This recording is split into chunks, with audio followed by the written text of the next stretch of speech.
It is a beautiful fall day to play to, and that's just what we're going to do at Target Field as the Twins open up their final series of the season with a split doubleheader against the visiting Chicago White Sox. For game one, it's Ronaldo Lopez versus Jose Barrios. The Chicago righty is wrapping up the best season of his young career with an ERA under 4 and 7 wins, including his last outing against Minnesota.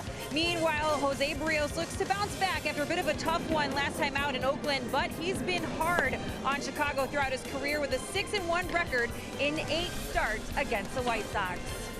Welcome to Target Field, everyone. I'm Audra Martin. Just like that, 50 series have come and gone for the Minnesota Twins, and with one left to go, they realize there will not be any celebrating for this team here in September, but it is 4 games to end this season on a high note with some good all-around team wins against a division opponent. Here's a few things to keep in mind for this 4-game series. The Twins have a chance to add a few more wins, so it's already been a strong season here at home, especially in the second half. Their 26 wins since June 24th are the third most in the American League. There's been a lot of speculation on what the future holds for Joe Mauer, but what we do know is that he's had a solid September, hitting .333 with 4 extra base hits and 8 driven in his last 13 games.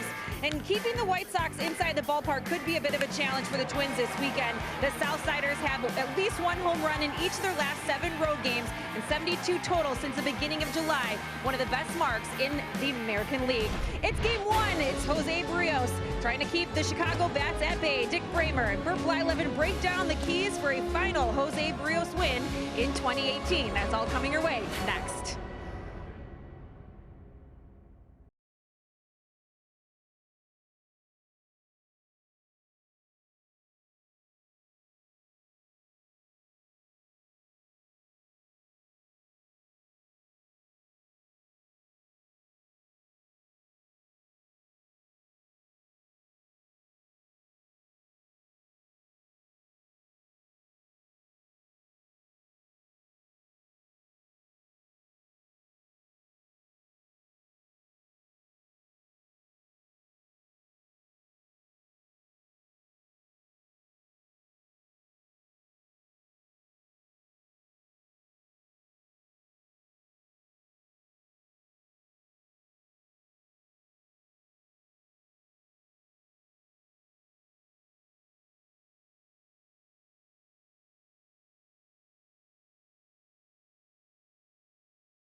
By CenturyLink, connecting you to the power of the digital world.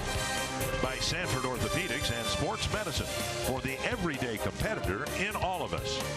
And by Northland Ford.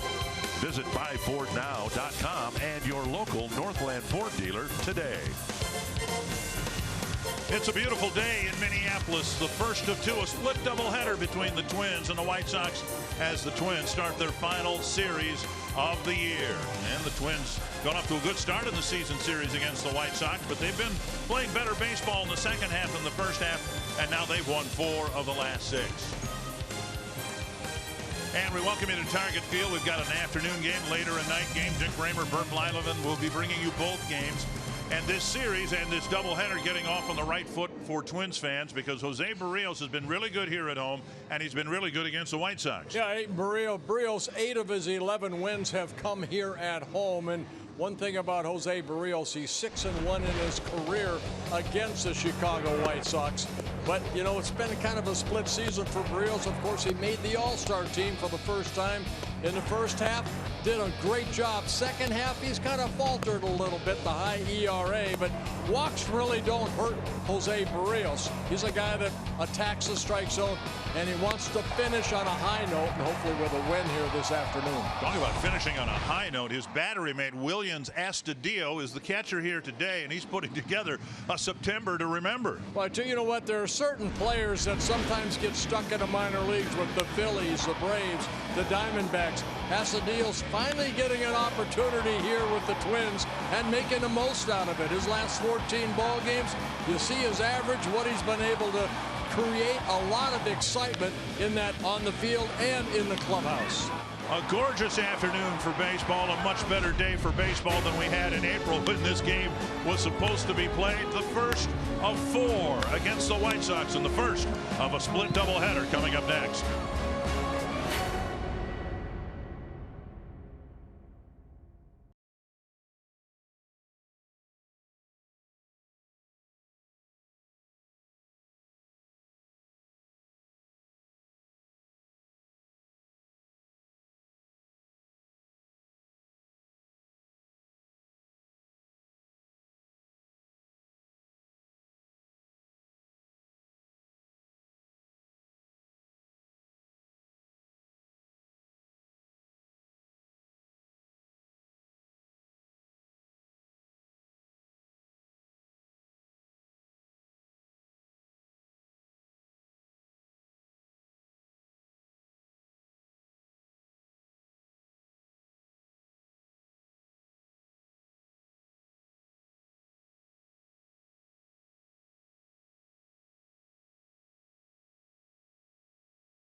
And Jose Barrios can't wait to get to the mound at Target Field for his last start because he's pitching against the White Sox. Last time he pitched against the White Sox here at Target Field was a few months ago, but he pitched a complete game, his second of the year. And he's ready to go as the Twins hope to get this series started on the right foot with a win this afternoon. The Menards batting order for the White Sox. And Yolmer Sanchez can't wait to hit. He's in the box already. Then Lurie Garcia, Avisail Garcia, Daniel Palka, Matt Davidson, Omar Narvaez, Wellington Castillo, Tim Anderson, and Adam Engel. And there is strike one from Berrios. And Berrios making his 32nd start. 1-1. Let's take a look at the starting pitcher stats. Are brought to you by Home Furniture, and it is Jose Berrios, 11-11 on the year. Outstanding numbers in his career against the Chicago White Sox. 4-0 in his career here at Target Field in 4 starts. He pitched the only game of a scheduled 4-game series that was actually played here in the middle of April. And Sanchez takes a called third strike. It was a bitterly cold day, and he pitched 7 innings, didn't give up a run, only 3 hits, no walks, 11 strikeouts. Northland Ford defense for the Twins for the opener. Robbie Grossman in left, Jake Cave and center, Max Kepler in right. Adrianza, Polanco, Petit, Austin, the infielders, and Astudillo will catch the first game of this doubleheader. Expect to see Chris Jimenez catching the nightcap. And over for strike one, says Mark Wagner.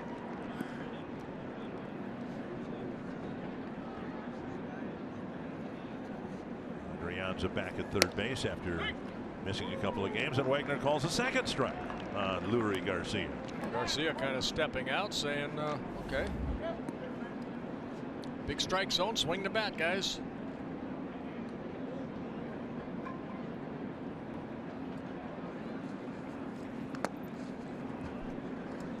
And in the dirt, 1-2.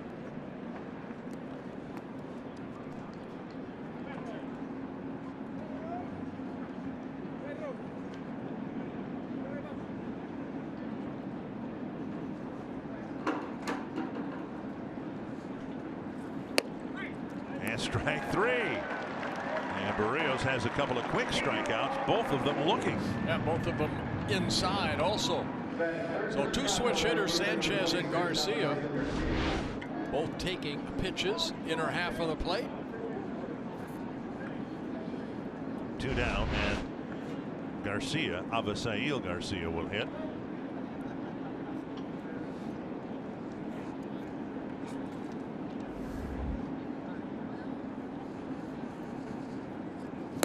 Swing and a miss on the breaking ball.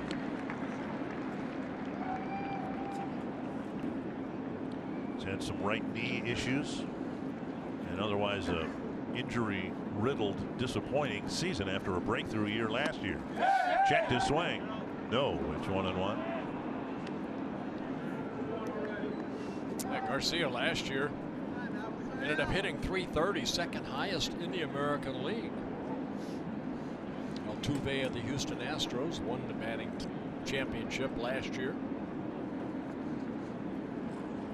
Ball taken. You know, Berrios with 2 strikeouts right now, 195. You know, those are little things that you look at the end of the year. I mentioned, you know, you'd like to end up with 12 wins. He's 11-11 ERA. Keep it under 4. Got a chance to have 200 or more strikeouts.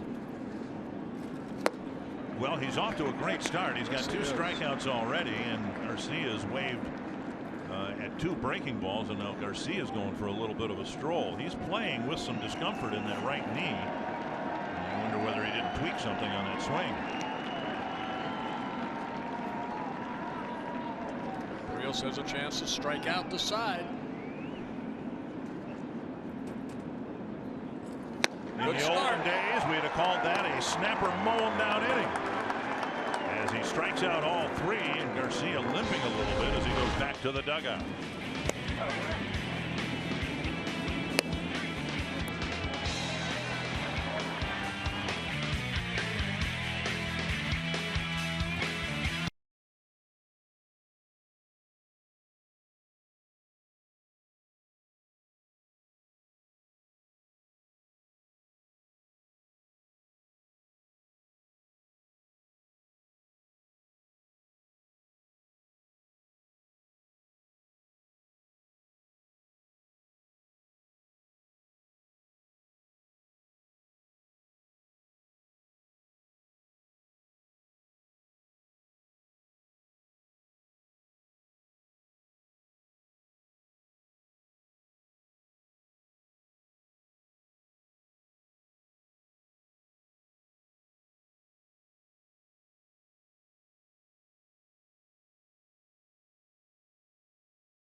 Sox have a winning record against the White Sox, but they hope to do what they did to the Tigers and end up expanding the lead in the season series. The Menards batting order has Joe Mauer as the designated hitter, then Jorge Polanco, Jake Cave, Robbie Grossman, Tyler Austin, Max Kepler, Williams Astudillo, A-Ray Adrianza, and Gregorio Petit.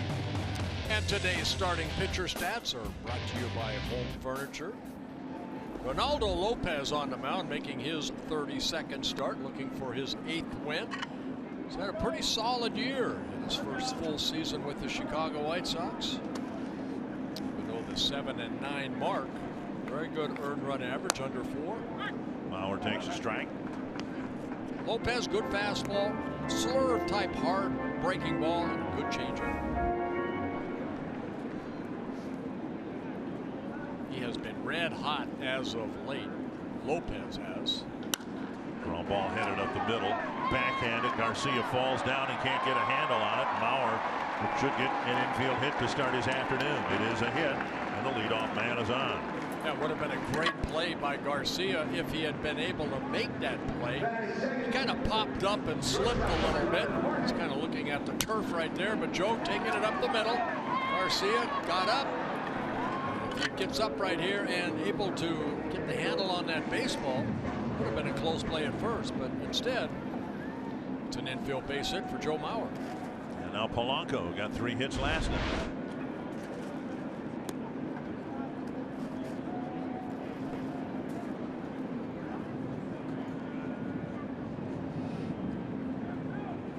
Lopez has had 3 prior starts against the Twins. One was really good. The other 2 weren't very good at all. Here at Target Field back in early June. 7 innings. He only gave up 1 hit, but he walked 4. Didn't give up any runs. Twins have handled him pretty well in the other 2 starts.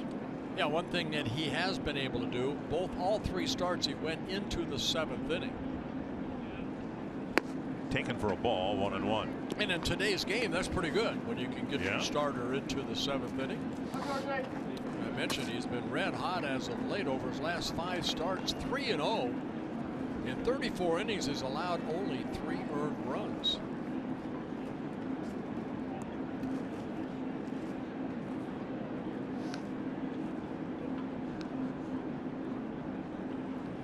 Popped up near the White Sox dugout.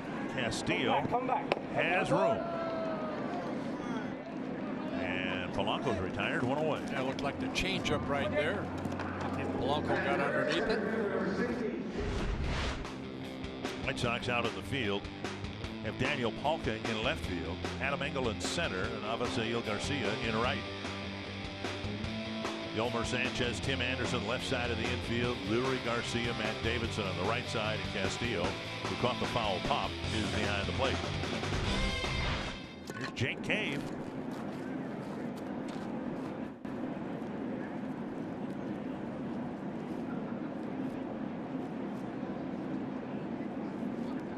Up and away, ball 1. This game was supposed to be played in the middle of April. The Twins got the 1 game in, started by Barrios when he pitched so well on a bitterly cold day. Twins had to play that game that day because they knew they weren't going to be able to play after that. Fridays, Saturdays, and Sundays games were all snowed out by an 18-inch blizzard. Throw over first base. Joe Mauer not really a threat to try to steal. Lopez, 24 years old, out of the Dominican Republic, originally signed by the Nationals, came over to the White Sox in 2016 over the winter. Out in front. A good changeup there. You know, one of the things we've seen from Cave, he really doesn't pull the ball that much. His power is to the big part of the field. The home runs have gone to right center through to left center, and the White Sox are playing him accordingly. Avisail Garcia in right field playing Cave about where they've traditionally played Joe Mauer.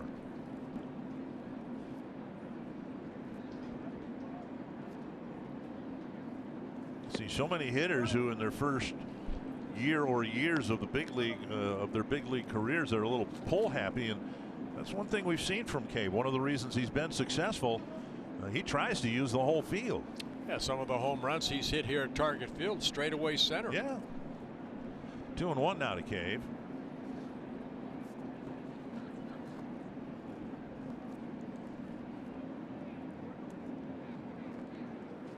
There's one hit deep to right center field. Garcia chasing it, and he has it land on a warning track. Bauer to third. He'll be held on a double by Jake Cave. Even with the White Sox playing him into right center, he was able to hit it over the head of the Chicago right fielder. And I think one thing we have seen, Dick, from Jake Cave, when he makes contact like this, that ball jumps off his bat. Even though it looks like it's off the end of the bat, he hit this ball about 390 feet. 403 to the left of where that ball is headed right there. Garcia has to play it on that first hop. So a double for Cave, his 15th double of the year. And now Robbie Grossman with a chance to give the Twins the first lead. Corner infielders playing about even with their bases. Middle infielders back.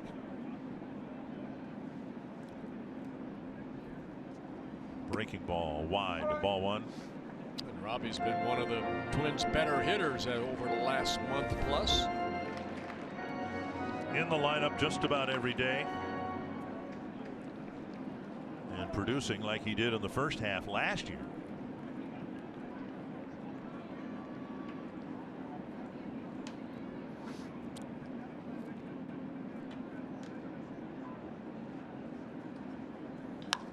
It's down the left field line, chased by Polka, and he will have no play. 1-1. I mentioned it last night. Grossman with a very high on base percentage, 361, even higher than Joe Mauer's. Now the batting averages are pretty similar. Grossman checking in at 271 and Mauer at 277. But Grossman with 384 at bats, he's taken 55 walks. And that's more walks than Joe Mauer's taken, and we all think Joe's got one of the more discerning eyes in the game. So what's that say about Grossman? 2-1. He's got a very good eye at the plate. That's what that says.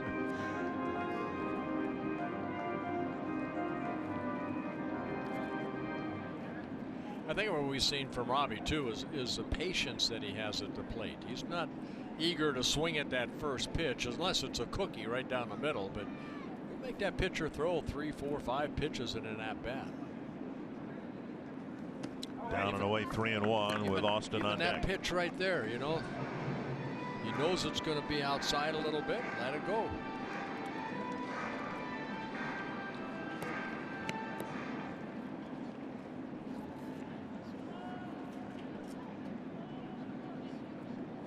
Three and one. Twins trying to put together a rally here in the first inning. Couple of hits already on the board. 2 men in scoring position. Manfred Lopez, the walks are a little high coming into this ball game. 70 walks and 183 innings pitched.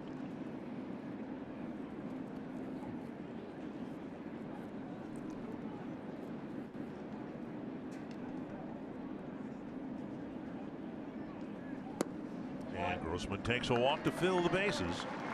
And Austin, who drove in 3 runs last night, has a chance to do some damage again in his first at bat today. Hey, let's take a look at the Pizza Ranch for the win. Played out, guys. Play them all out. And that's what, here we are in late September. Both these ball clubs, you know, they're not really fighting for anything other than the pride of playing Major League Baseball. Play them all out, have fun with it, and get ready for a long winter. Mauer at third. Cave at second, Grossman at first, and now Austin, who delivered a couple of doubles, drove in 3 runs last night.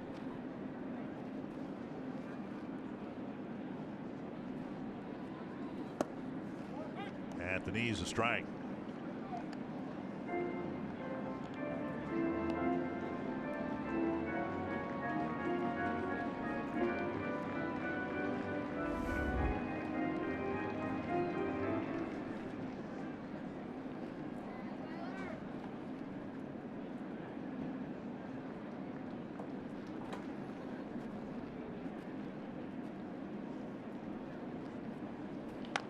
Dribble to the right side, past the pitcher, And the Twins will get a break there. They might not have gotten a double play, but Lopez would have been in great position to get the force play at home. Right, exactly. That ball kind of skipped over his glove. So Austin picking up an RBI as Mauer scores. So kind of a check swing, and it just gets by Lopez. It's Garcia that has to get the out at first.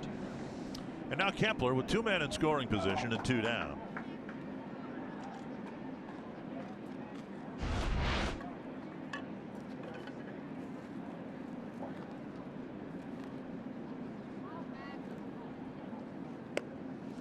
And Kepler takes ball 1, and close pitch taken for a strike. And that's one area where, despite the low batting average, Paul Molitor thinks Max has really improved this year, showing more patience at the plate. 71 walks for Kepler this year, 95 strikeouts,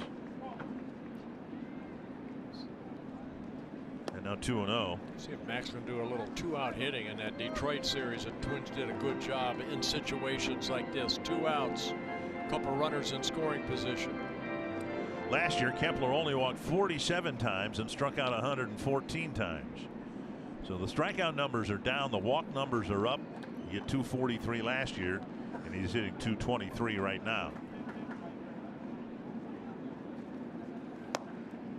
And a strike, 2-1. An on base percentage last year of .312, .319 so far this year. 19 home runs last year, 19 home runs so far this year.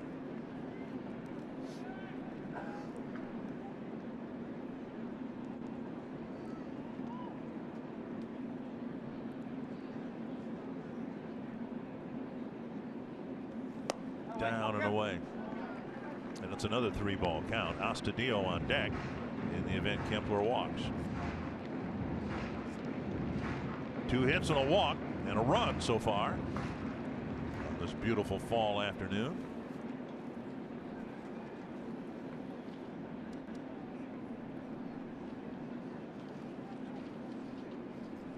Three and 1 to Kepler. To center. Engel tracks it down to make the catch and end the inning. But the Twins get the first run of the game in the first game of this doubleheader.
Has not made a decision about next season, but he did admit that reality hit him a little bit driving into the ballpark today. He said it felt a little bit different. This season has gone by very fast, and realizing he has 4 games left to go, he said his focus is just making the most of those games and having 2 good games here today. Jake Cave says his time with the Twins have also gone by really fast. He feels like he's played more than just 87 games. He feels like he's been here for a whole season. He attributes that to the chemistry he has with his teammates here in the clubhouse. And Paul Molitor's been been very impressed with how Robbie Grossman has attacked the final month.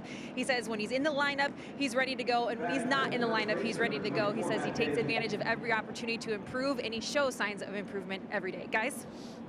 Yeah, he's been a bright spot in the last couple of months, getting a chance to play on a regular basis in the field. And he wouldn't be the first guy who plays better, hits better when he's got a position to play. Right. Quick out, first out here. Polka rolling one to second base. And now Barrios delivers the first pitch strike to Matt Davidson. I think we've all thought that the Twins hitters have struck out a lot this year. That's the nature of the game these days. The team enters today's game with 1,299 strikeouts. Those are the hitters. Well, Twins pitchers have struck out more than Twins hitters have struck out. And nobody's struck out more than the White Sox. The 3 strikeouts of the first inning have brought their strikeout total. These are the hitters now. 1,554, which is a lot, and it's the most in the major leagues. It's a lot of Ks. 2-2 to Davidson.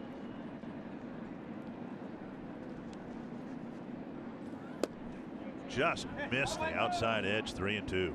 And what that does mean, Dick, I mean, you think over almost 1,600 strikeouts means that the ball isn't put in play. You divide that into 158 ball games, and you know there's a lot of balls that were caught by the catcher at first strike 3. Bouncer to second, picked up by Petit, 2 down.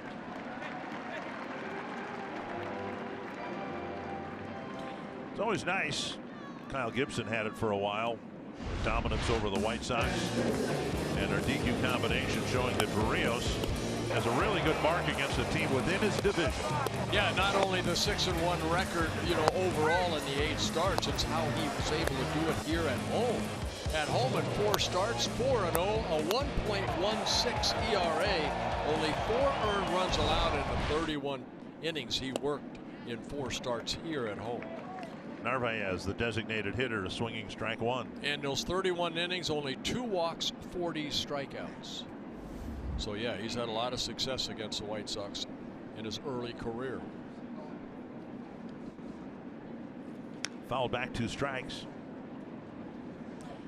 There's some concern about his decreased velocity about a month ago, but he was dealing with a flu bug, a virus at the time.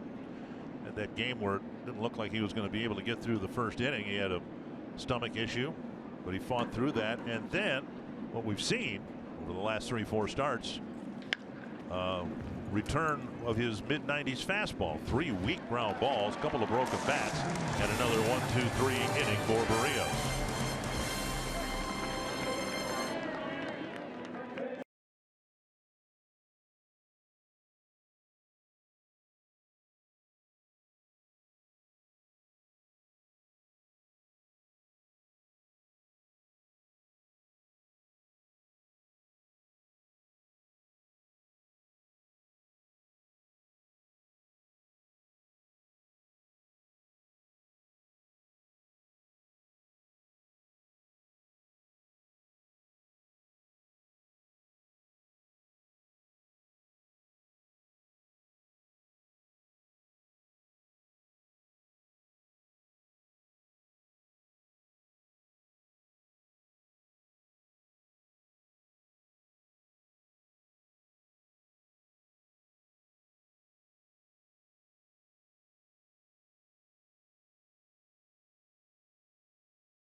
no Miguel Sano hasn't been able to help them. Our Sanford Health injury report. Not expected now to return. He still has some lingering pain behind his left knee after that slide into second base. And it looks like his season will end with a sub-200 batting average. Off the bat of Astudillo. A drive to left. Back to the wall. Leaping and making the catch is Palka.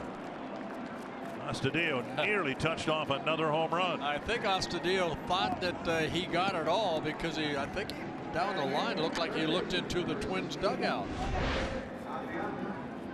Palka going back, feeling for the wall. Ooh, right in the palm of the glove. Nice catch, good concentration. One down. Here's Ehire Adrianza back in the lineup because they're facing a right-handed pitcher. Doesn't mean that the White Sox won't turn things around later in the game, but I checked with Adrianza today, and he still does have some pain in that left shoulder hitting right-handed. This is non-throwing shoulder, and that's the good thing. But he says the swing is fine, but the follow-through in his swing is what gives him some pain, so he won't hit right-handed anymore this year. If they do bring in a lefty, if he's still in the game, he'll do what he did last week, and that is hit left-handed, maybe get a hit, which he did last week. 2-1.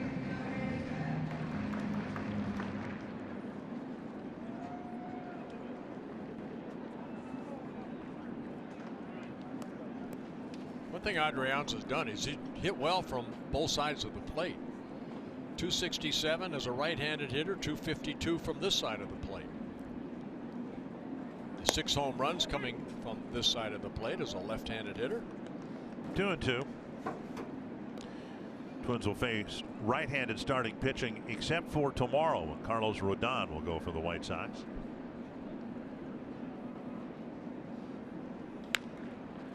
Over the White Sox dugout.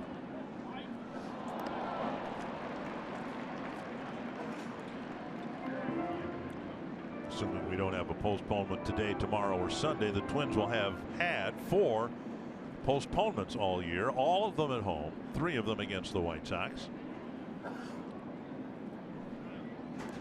Twins made up one of the lost games in April by filling an open day.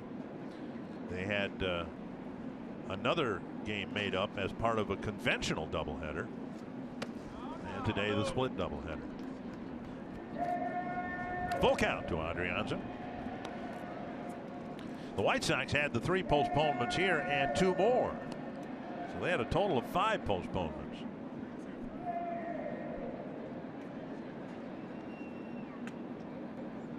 Baseball had a total of 54 postponements this year, the highest total since 1986. Adrianza chases. It's a strikeout for out number 2. And Lopez picking up his first strikeout. High fastball out over the plate.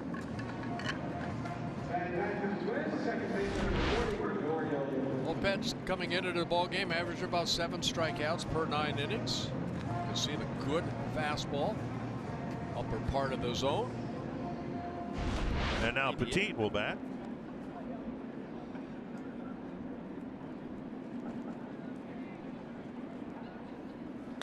Foul back. Lopez has a very live arm. We've seen 97 and 98 with his fastball. Made his major league debut with the Washington Nationals back in July of 2016, and then over the winter traded to the White Sox. That'll reach the seats. Lost 4 starts in a row in July, but hasn't lost since. A lot of no decisions. Yeah, 7 of them since then. And he's 3-0. His last 10 starts, 7 no decisions, 3-0. 2 strikes to Petit. And he swings through a high fastball. And it's a 1-2-3 second for Ronaldo Lopez.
to get his game started. You still have your Zubaz. I do, yeah. It's Zubaz Palooza tonight. You buy a special ticket package and you get some Zubaz pants. And Twins were nice enough to get us each a pair. And I'm going to keep mine on. I may sleep in them tonight. Check swing, ball one. I had mine on. You know, we did our pregame with them on, but then I looked at how they look on you, and I thought, no, I better take them off. 1-1. Well, they are comfortable. As I told you before, they're a fashion statement, but I have no idea what they're stating. 1-1. Just off the edge again. 2-1. You know, one thing I think a defensive player playing behind a guy like Barrios, he's getting right back on that pitching rubber. He wants that sign from Astudillo. Let's go. Hacked foul, 3-2.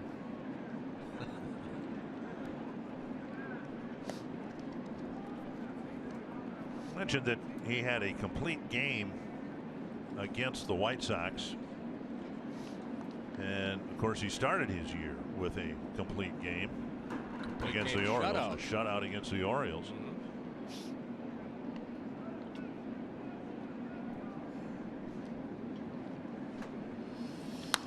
A base hit to right through the right side of the infield, as we showed you. 3 infielders on the left side, and Castillo is aboard. Let's find Audra Martin. It's time for our T-Mobile Built for Baseball. This afternoon, we're checking in on Colorado, where David Dahl is doing everything he can to help the Rockies clinch the division. Last night against the Phillies with 2 outs, he launches a solo shot to center field. It's a little bit of deja vu for Dahl, who has a home run in each of his last 4 games. The Rockies have won 7 straight, and they can clinch a spot in the postseason tonight with a win over the Nationals, with a little help from the Cardinals if they lose to Chicago. Guys? That would be clinching at least a wild card spot. There's a crazy scenario out really there. Is, yeah. The Cubs and Cardinals are playing, and there's a chance on Sunday that if the Cubs win, I believe is the qualifier here, they can clinch a division title, and in defeat, the Cardinals could clinch a wild card. And so you'd have the unlikeliest scene possible, where game 162 would be played and both teams would celebrate on the field at the end of the game. 2 strikes to Tim Anderson. Bouncer to third. How many can they get? Anderson runs well. They'll get 1, and they'll be lucky to get that. A low throw from Adrianza. And if anything, Petit did a nice job on the backhand side digging out a low throw.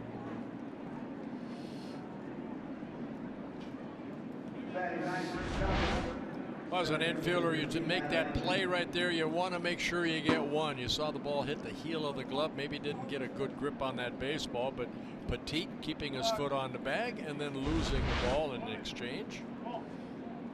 But the force out puts Anderson at first base. Keep an eye on him. He has 26 stolen bases in 34 attempts, and the White Sox like to run a lot. They've got 98 stolen bases, 5th most in the American League. Missing low, ball 1.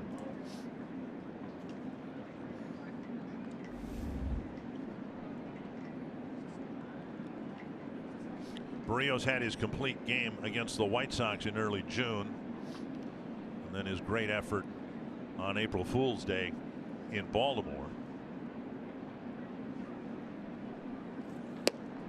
He is one of just 4 pitchers that has more than 1 complete game, and all 4 have only 2 complete games. Barrios, James Paxton of Seattle, and then Corey Kluber and Carlos Carrasco of Cleveland. They're the only pitchers with 2 complete games this year. Well, in the American League, 15 teams, there's only 25 complete games this year. There are 3 clubs without a complete game: Detroit, the Chicago White Sox, and the Toronto Blue Jays. Excuse me, 6. Tampa Bay does not have a complete game, so 4. 1-1. That's a check swing. And Astudillo was ready to fire to second. Anderson, to his credit, saw the long carom off the limestone and reversed field. No swing, according to first base umpire Jansen Visconti. See, if I pitched here, I'd want to try to do this. Maybe with a runner at third, you know, you do that and it hits the limestone and boom, you're out at home. But yeah, good read by Anderson. 2-1 to Angle. I'd work on that. I'd come out early and see where I'd have to throw it into dirt, hit the limestone, go back to the catcher. Why not? Some hockey players will do that with the boards on their rinks, their home rinks. Fire the puck around and see where the seams are and see if maybe they can utilize them. Play the puck off the boards smartly. Fly ball very short left. In fact, just barely in the outfield grass. It is Polanco with the catch, 2 away. And that'll bring up Sanchez. 2019 season tickets are on sale right now. Season ticket holders get the best seats at the best price and automatically become part of the Sweet Spot Rewards program and benefits program. You can learn more at twinsbaseball.com/season tickets. As soon as the World Series is over with, I know I'll be counting the days down till opening day next year. Was it March 28th? Yeah, 6 months from today, believe it or not.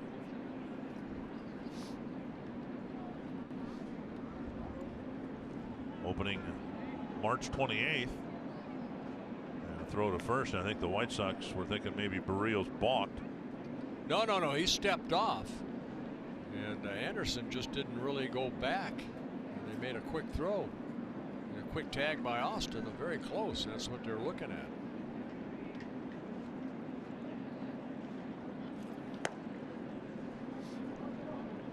They now 1-0.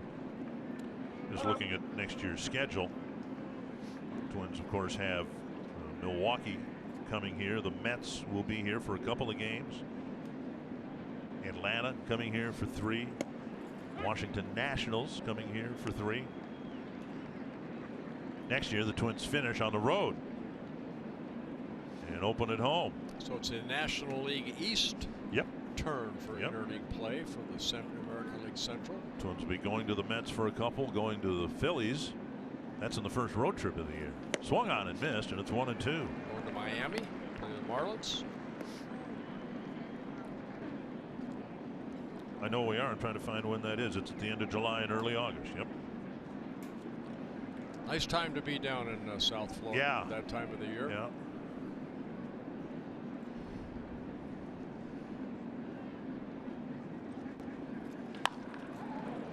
Base hit to right field. Anderson round second, and he'll go to third.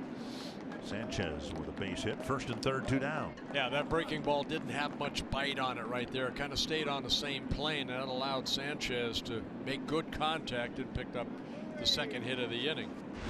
So take a look at the location. See the ball? It kind of just hung right there. Sanchez on that level plane. A solid swing. Gets his first hit. Second for the White Sox. Leury Garcia will bat. Called out on strikes his first time up. A couple of hits for the White Sox. And the tying run now 90 feet away. Fouled away, 1 strike.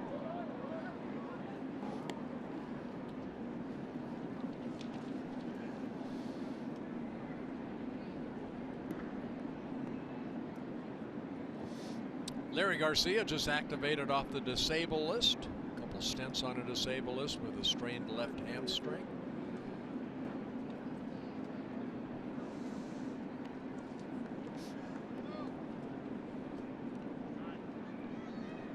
Twins want to win the series. They'd love to sweep the series. And if they do, they will hand the White Sox a 100-loss season. 96 losses on the year now. Kansas City has 102. Baltimore has 112. Hacked foul, 2 strikes. Now, are they playing a doubleheader tonight? Tomorrow. Today? The Orioles are playing tomorrow? 2 tomorrow. Right. Baltimore's probably wondering why. Interesting what happens there. It's assumed that Buck Showalter won't be back next year. Dan Duquette, their GM, might not be back. It just looks from a distance as if that's going to be a long rebuild in Baltimore. 2 strikes and another foul ball. Now he struck him out, Garcia, in the first at bat with a good fastball inside. That fastball away. Rios also with that breaking ball, not the one to Sanchez, a little tighter down and in, can pick up a strikeout. Runners at the corners, 2 outs.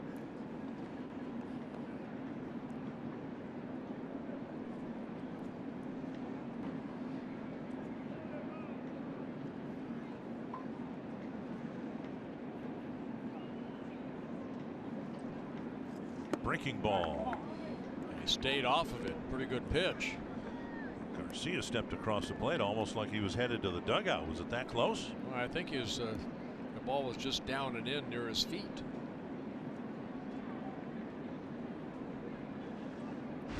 Watch his reaction right here. You see he's right on top of the plate. I think his momentum just carried him that way. 1-2. Tried to clip the fastball over the inside corner. That's what got him in the first inning. He just missed.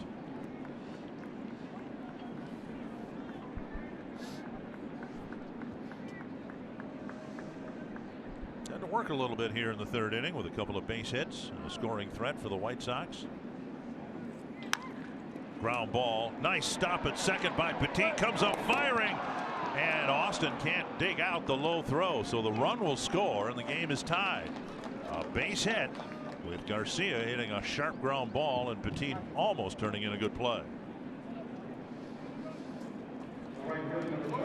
Anderson scoring the tying run, and watch Petit right here diving, getting up, and the throw just in the dirt. And Austin, I think he was able to catch it. Garcia may have been out, but in and out of the glove. And now Avisail Garcia, who struck out a sequence of breaking balls in the first inning. 3 strikeouts in the first inning, and then Barrios has not struck out anyone since.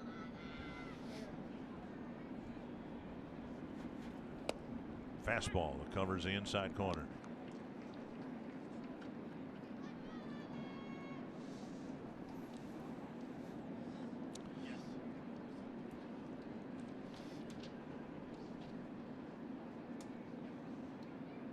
Pick off to second, and getting back safely is the runner Sanchez. For a while, it looked like both Barrios and Kyle Gibson would reach 200 innings pitched this year. That won't happen for Barrios. This is his last start, and he came into the game with 185 in a third innings. Bouncer to third. And Adrianza goes the short way to end the inning. 3 singles for the White Sox, and they tie the game up.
by Chevrolet, the #1 selling brand in the Twin Cities. And by Grand Casino, the best stories start here. Very comfortable, I suspect, sitting in the sunshine here on this gorgeous Friday afternoon. Maybe a little, I'm pretty sure it's a little cooler in the shade. I've learned that much. Yes, it is. I've been on the planet long enough to know that. Here's Mauer to lead off the third. Mauer got an infield hit, scored the Twins run in the first inning. 1-0.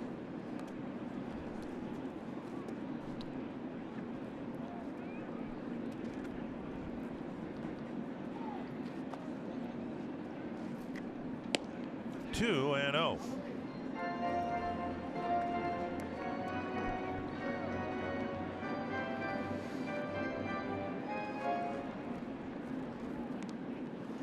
To Mauer. To left field and another hit, slicing towards the gap. Mauer with a big turn. He's 2 for 2. He hit 3 bullets last night. He's got a couple of hits already today. And that'll bring up Polanco, who fouled out his first time up, but he's been really swinging it from both sides of the plate. He really has. You know, he's hitting over 300 as a left-handed hitter and right-handed, hitting about 215, but he is swinging the bat well. You can see over the last 19 ball games, both sides of the plate, hitting at 346. Got a changeup in his first at bat and popped it up in the foul territory, and Castillo made the catch over by the White Sox dugout.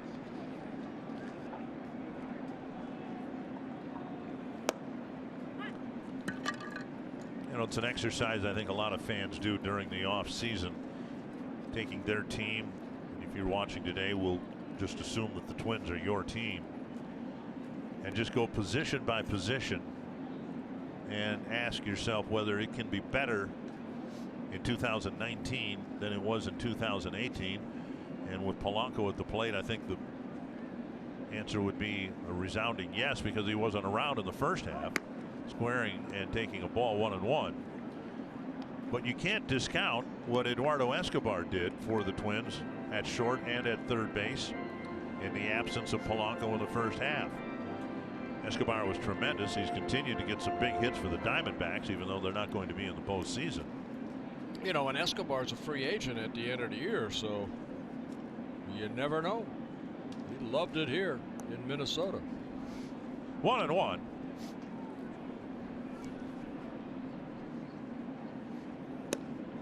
Strike, and it's 1-2. You'd like to think that the Twins will be better at third base with the return to health and prominence of Miguel Sano. Yeah, but you know what? We keep saying that over the last couple of years. You know, Sano, Buxton, can they stay healthy? 1-2 to Polanco.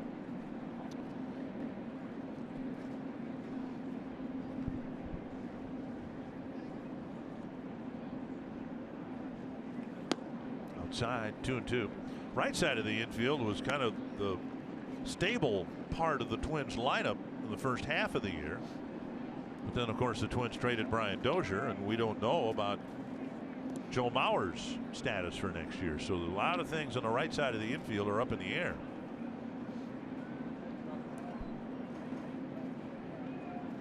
Two and two.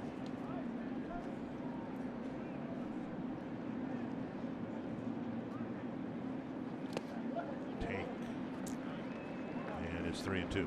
Good pitch right there. Laid off that changeup by Lopez.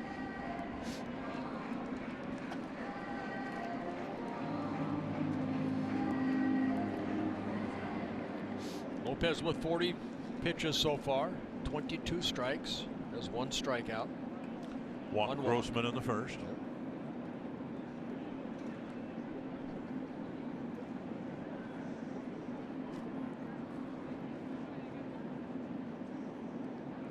Mauer goes, swung on and missed, and the throw. Mauer's tagged as the Twins start Mauer, and it's a strike him out, throw him out. Polanco chased ball 4 there. Well, what Paul Molitor's hoping right there, that Polanco makes good contact somewhere, get Joe on the move, Ended up being a strike him out, throw him out. A high fastball right there. And then Anderson coming in and tagging Joe Mauer as Joe was trying to slide into second base. Did he tag him? After taking a look at it. Twins aren't challenging. There must have been an angle someplace that saw contact there. Joe came off the base right away. So 2 down, and now Jake Cave doubled to right center field his first time up.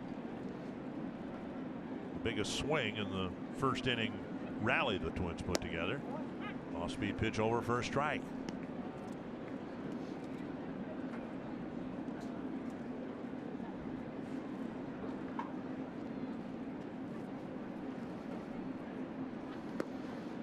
One and one.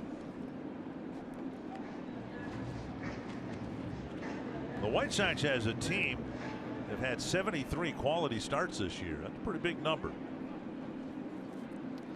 That's their hope moving forward, that they'll have a more established rotation that will continue to get better. Guys like Rodon. Yeah, Twins have 55 quality starts.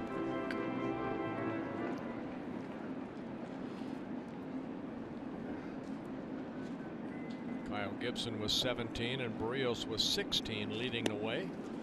Dealt a pretty serious blow. Michael Kopech made his major league debut against the Twins in a couple of innings of work because of rain, but shortly after that it was determined he needed Tommy John surgery. 2-2 to Jake Cave. Full count with Grossman on deck.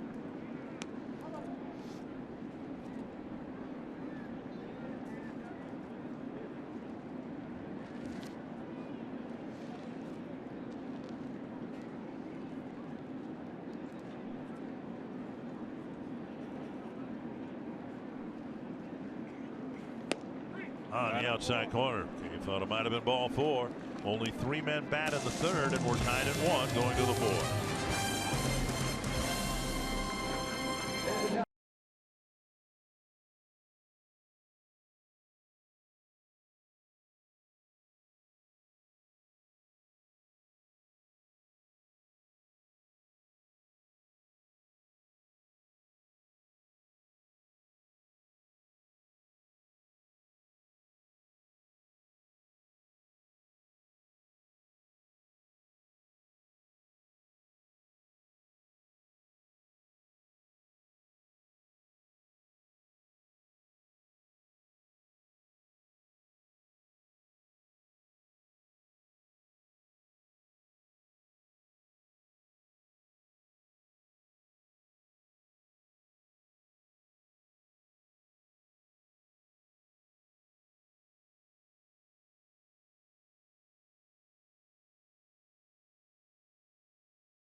Nothing lead.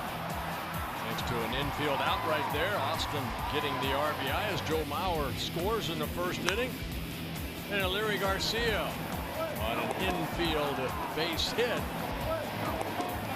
That scores Anderson. The game is tied. Daniel Palka will lead off the 4th. He grounded out on the first pitch of the 2nd inning. He's fit in nicely with the White Sox.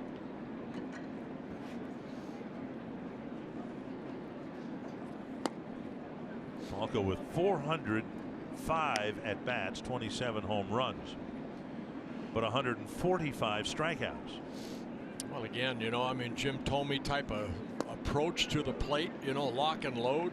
He was with the Twins for a couple years, hit a lot of minor league home runs. Tremendous power.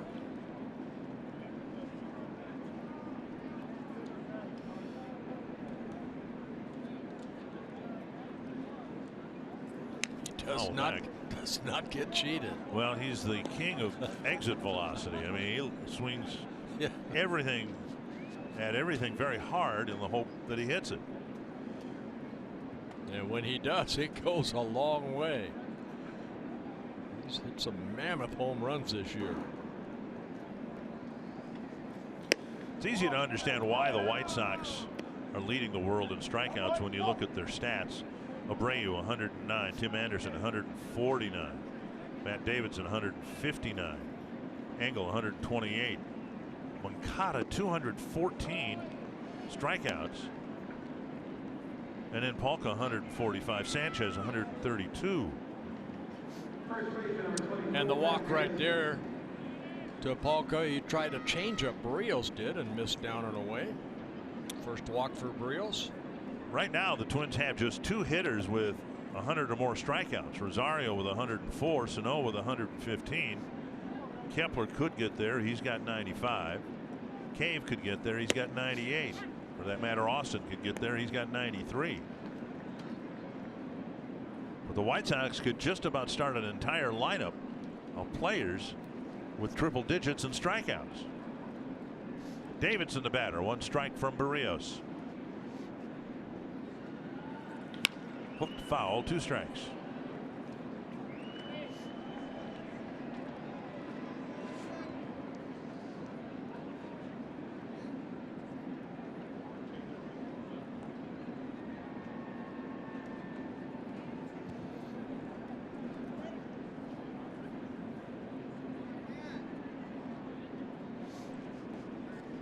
Swung on and missed, and a 3-pitch strikeout of Davidson. Yeah, good breaking ball right there. And Barrios gets his first strikeout since the first inning, and strikeout number 4.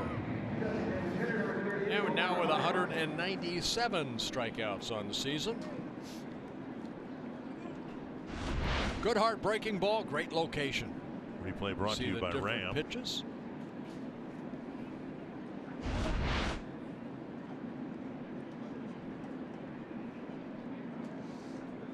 There are 6 players in the White Sox lineup this afternoon that now have 100 or more strikeouts. Avisail Garcia struck out in the first inning. That was his 100th.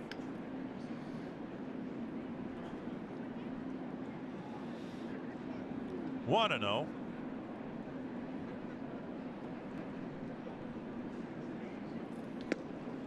And now 2-0. Barrios has been able to get 10 double plays turned behind him this season. This is his 32nd start. Jewelry untanglement.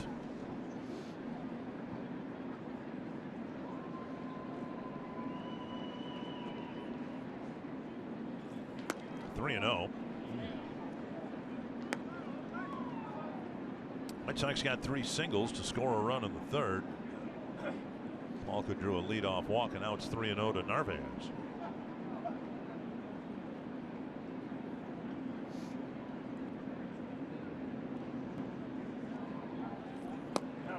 Back in the zone, 3-1.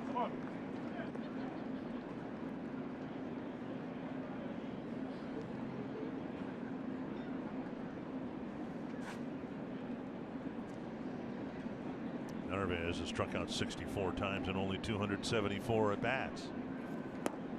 And a walk puts him aboard. First and second, 1 down. And Wellington Castillo will bat. Joe Mauer and the Twins wrap up the season against the White Sox.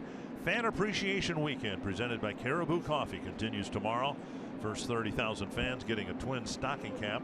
Sunday it's Kids Appreciation Day, and the first 10,000 kids 12 and under get a TC Trapper cap.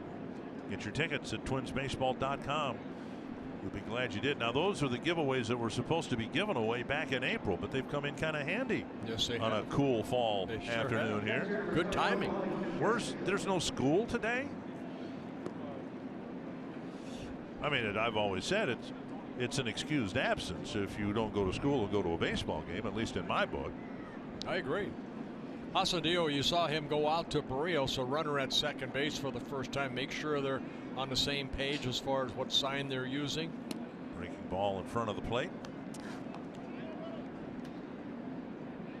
I think a couple times with Austin Dio behind the plate, we have seen the pitcher and he get crossed up. 1-0.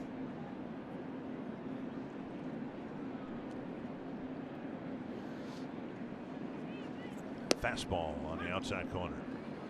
I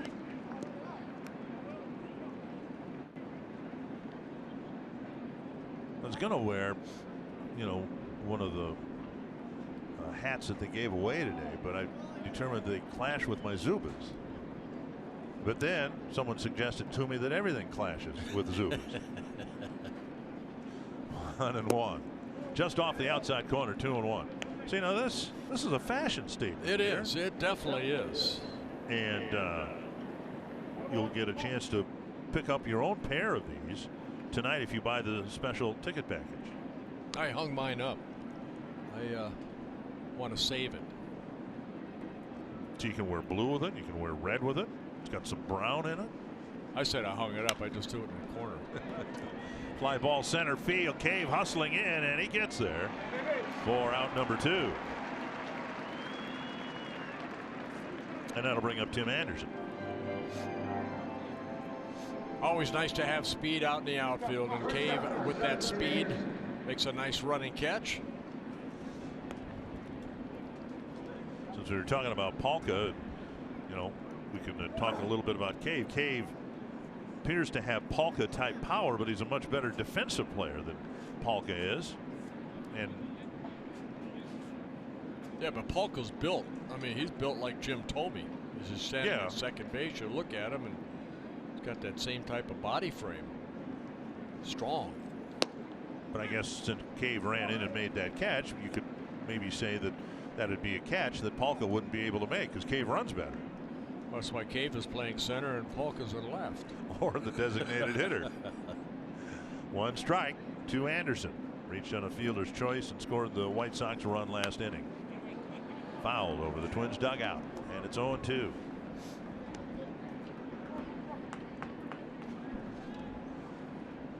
I think we established in the open, by the way, that Zubas are a nice compliment to a coat and tie. You think so? Well, I don't know. 2 strikes to Anderson.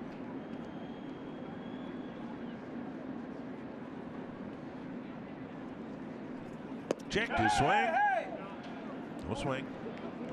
The bellowing you hear is from the Twins dugout. The Twins coach is locked in on every pitch, trying to encourage a strike call. Well, we get to see it again. I think he kept that barrel of the bat back.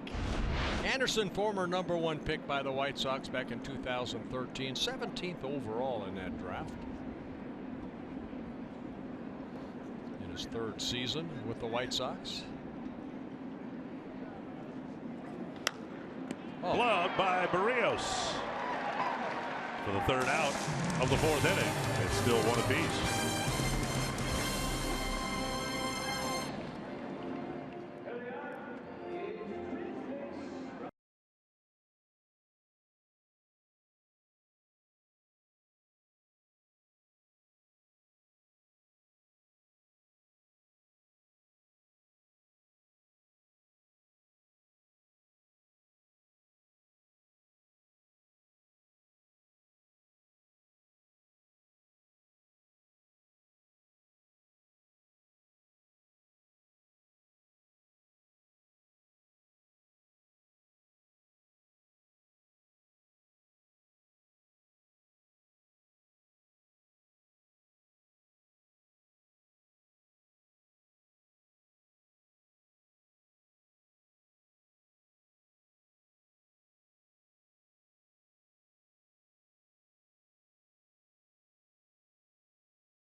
race in the National League. The Chicago Cubs have already clinched a spot Wednesday night.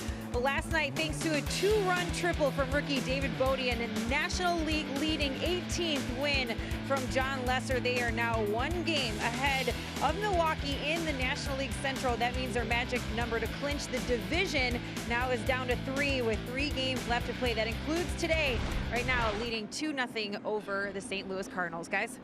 That series to end the season, regular season, is at Wrigley Field. Strike 1 to Robbie Grossman as he leads off the Twins' 4th inning.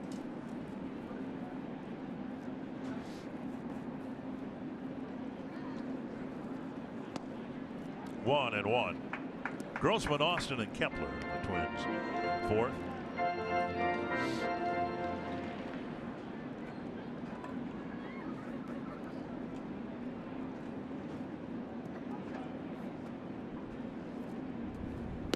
We're talking about the possibility Sunday of both the Cubs and Cardinals celebrating postseason berth. How'd you like to be the clubhouse guys? Usually it's one clubhouse or the other. Stroke to right, a solid hit again for Grossman. A walk and a single as Robbie's on base percentage continues to climb. Looked like a changeup, stayed up, and Robbie hit it sharply into right field through the infield. Today's BP Brighter Picture shines the spotlight on Tyler Austin, picking it up here as the season is waning. These numbers into today's game. Yeah, last 9 ball games, you see him picking up some runs batted in. That's what you want to see out of Tyler Austin. And hitting for a .314 batting average. He got one in the first inning on an out, but what we've seen, singles and doubles driving in runs rather than just the home runs.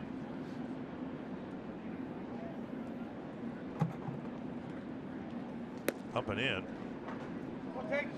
Or the numbers something like 8 and 17 or something like that. 8 home runs as a Twin and just 17 runs batted in. But now he's driven in 5 runs with some other hits. And in this case today, a ground out. 1-0. You know, he was used sparingly when he was with the Yankees, up and down between AAA. And I always look at the minor league numbers for a young player like Tyler Austin. He was a .286 minor league hitter. So it's not just the home runs, you know, he also hits for a pretty good average. Just wants to. And he's getting that opportunity to play every day, almost what Jake Cave is able to do now at this level. 2-0. Big swing and a miss. We've seen power to all fields, and of course his former home ballpark encourages that with the short porch in right field.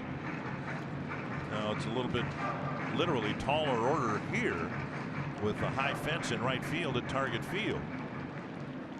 Yankee Stadium right above the lower level advertising. That's the top of the wall at Yankee Stadium. It's a bandbox. 2-1. Grossman chased back. You know, when I came up in 1970 down in the old Yankee Stadium, down the right field line was 296 feet. Right to the foul pole. Wonder why Babe Ruth hit so many home runs there.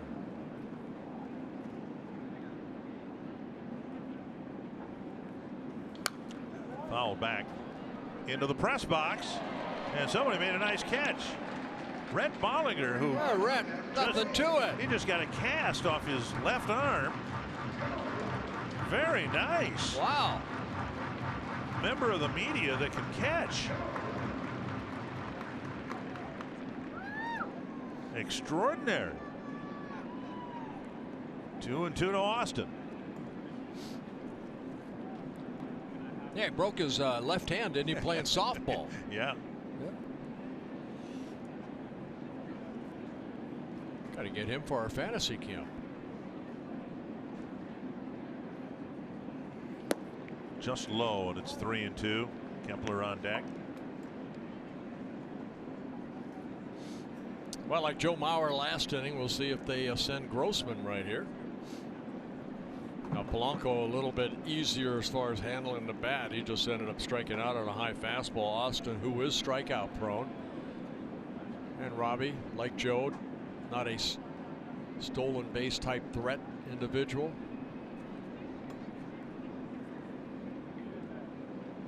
Grossman stays put, and the pitch pulled foul. I can promise Twins fans that there's going to be an emphasis next year in spring training on better base running and base stealing. Paul Molitor talking about Polanco's base stealing and really a poor success rate in stealing bases, but he said, you know, he's learning with every failed attempt. He processes why he was thrown out, whether it was a late break. In the case yesterday, he was picked off. Just went on first movement when he shouldn't have. Grossman stays put again, and the pitch lifted down the right field line. And Garcia tracking it into the shadows makes the catch, one away. I'll bring up Kepler. Join Fox Sports North along with the best high school, collegiate, and professional athletes at U.S. Bank Stadium Wednesday, October 24th for the Minnesota Sports Awards presented by Sports Minneapolis. Tickets available now at minnesotasportsawards.com. Here's Kepler with a fly ball to center, his first time up. A beautiful afternoon day. Little brisk, but beautiful.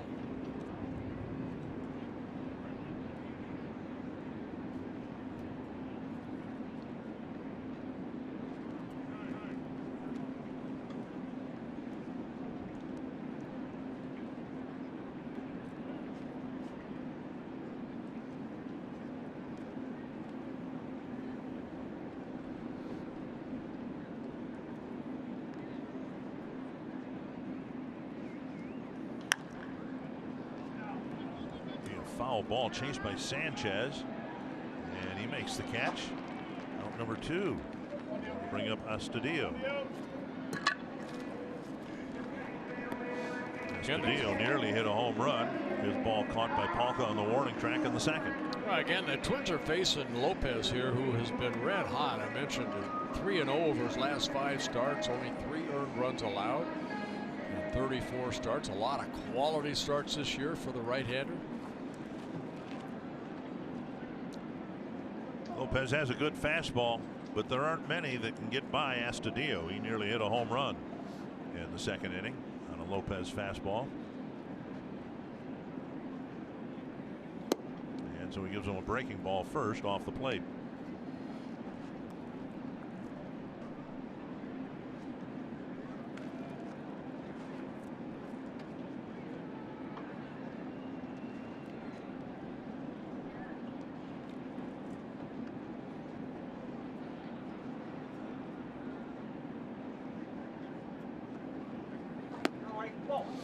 You know, we haven't seen a lot of Astudillo. Of course, he's come up and really hit well. What's your assessment, Dick, as far as him being a catcher?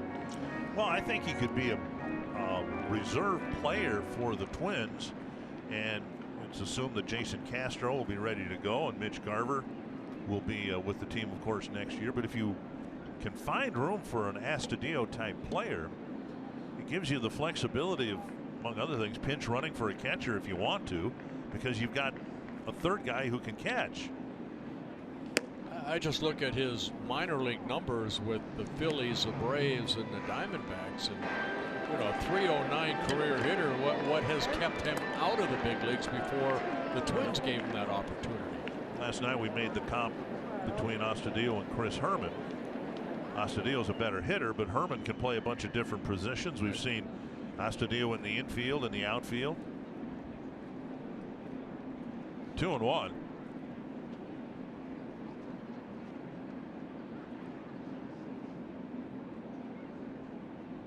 Swung on and missed 2-2. You know, I had a catcher in Pittsburgh, Ed Ott, and he was built a lot like Astudillo.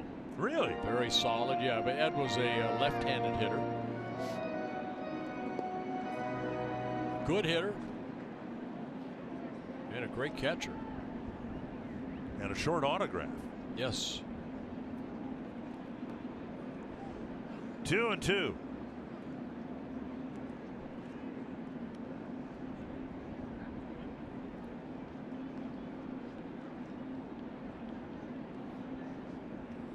side. You see Astudillo now.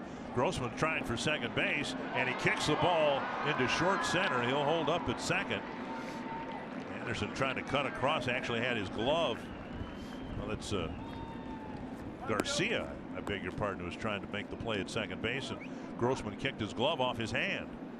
That'll be a wild pitch charged to Lopez.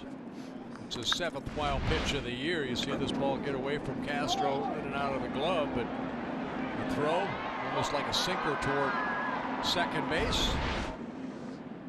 Garcia did lose his glove, but Grossman gets into scoring position.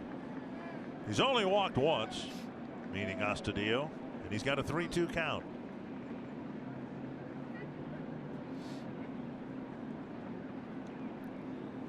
Astudillo holding the bat low over the plate, and then gets ready to hit, and he's just taken his second walk. First and second, now 2 down for Adrianza. Adrianza went down swinging in the second inning. Yeah, Lopez walking his second batter of the ball game, and they have a little meeting on the mound. Adrianza with more time in the field and better at bats. Yeah, and he's producing. You know, both sides of the plate over his last 8 games on an 8-game hitting streak. 7 doubles. In that Oakland series, they had 4 doubles. Scoring runs and knocking in runs, and that's what he'd like to do right here. Knock in Grossman or Astudillo also. 23 extra base hits from this side of the plate.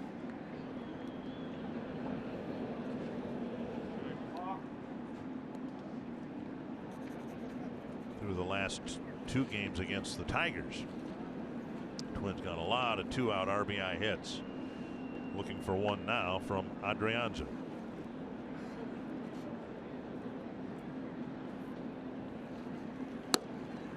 Over the inside corner, strike 1.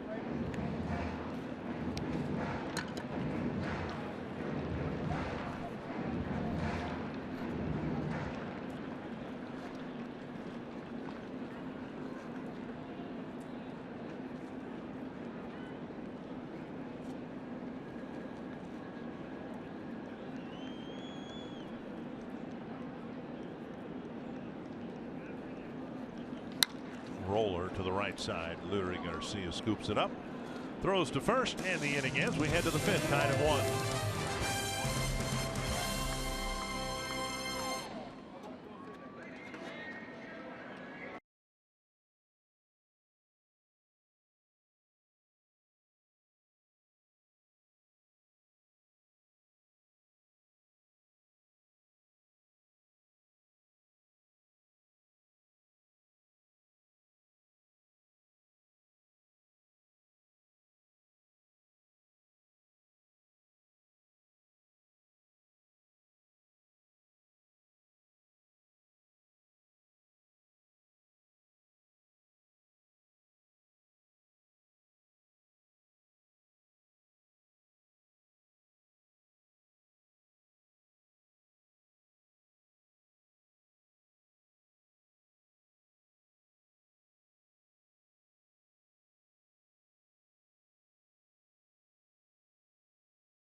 Fans of the game might have had a ticket to a game back in April when it was snowing, enjoying a day at the ballpark.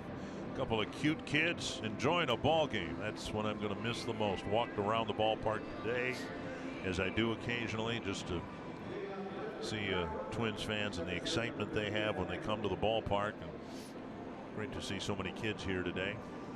Berrios had a couple of quick innings, 1, 2, 3 innings. Then the third and fourth innings were a little sluggish for him. Gave up 3 hits and a run in the second, issued a couple of walks in the fourth. Engel, Sanchez, and Garcia in the fifth. Not now, but in a inning or two, the shadows are really going to be a factor when they extend out over the mound. One of the quirks, I guess, one of the complications of fall baseball. Most ballparks, shadows become an issue.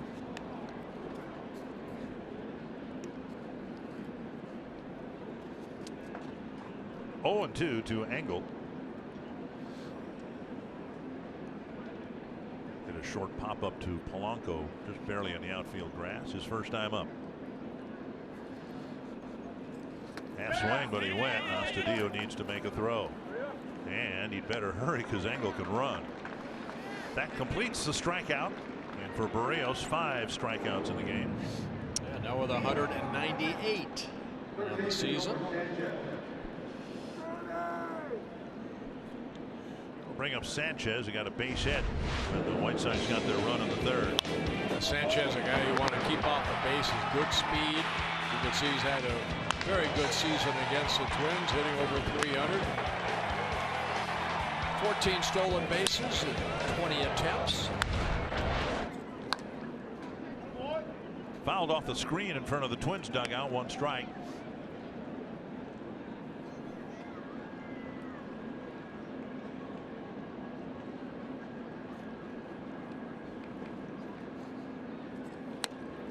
And a 95-mile-per-hour fastball.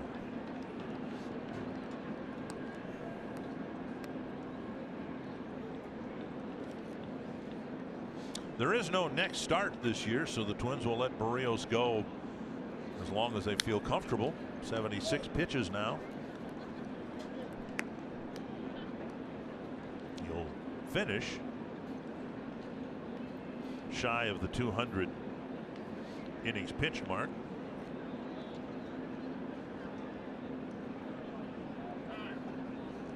Right now there are 4 pitchers with 200 or more innings pitched. Last year in the American League, a total of 8. Swung on and missed another strikeout. 2 down. And now with 199 strikeouts. You could probably guess who the pitchers are. There's probably one surprising name there. And a good fastball at 95. Corey Kluber leading the league with 210 innings pitched. Then Justin Verlander 208. Keuchel 4th, 201 2/3, and James Shields of the White Sox has actually had a good year this year for Chicago. Kind of led this otherwise young pitching staff. He's got 204 2/3 innings. Done for the year with that total.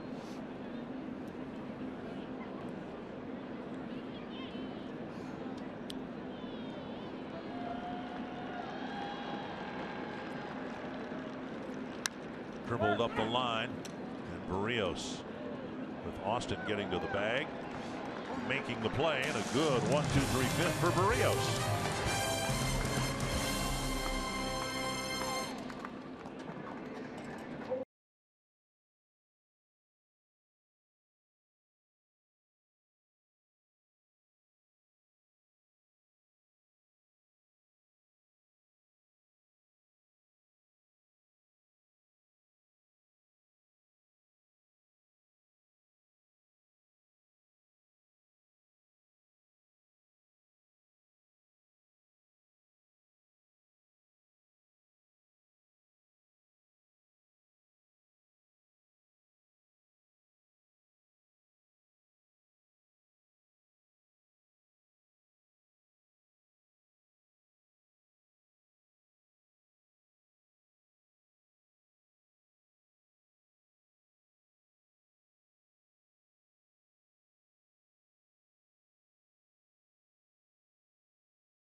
How many catchers slapped you in the back of the head? A lot of them. Or not as many as wanted to.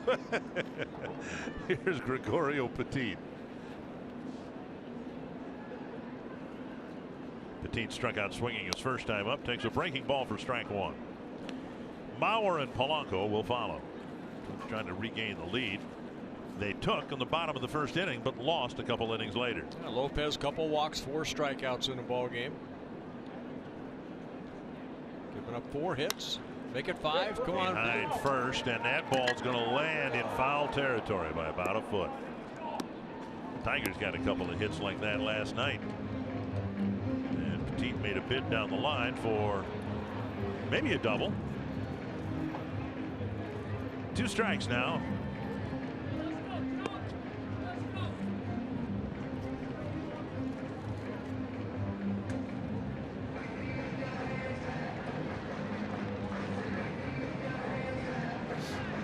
Outfield for the White Sox playing very shallow for Petit.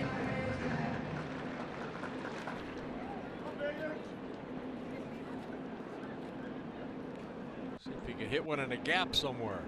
Hard. On the right field line. Yeah, the angle's playing almost as if the winning run was at third base and less than 2 outs in the 9th inning. It's a real shallow center field.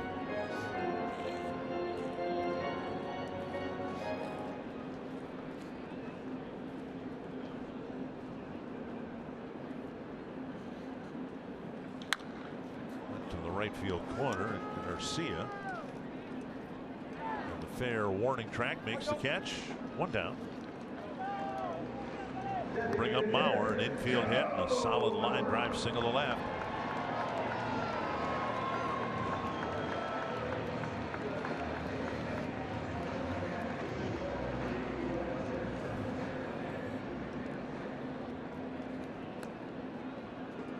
Nobody knows what Joe Mauer's decision will be at the end of the year. Is he going to retire? Does he want to continue?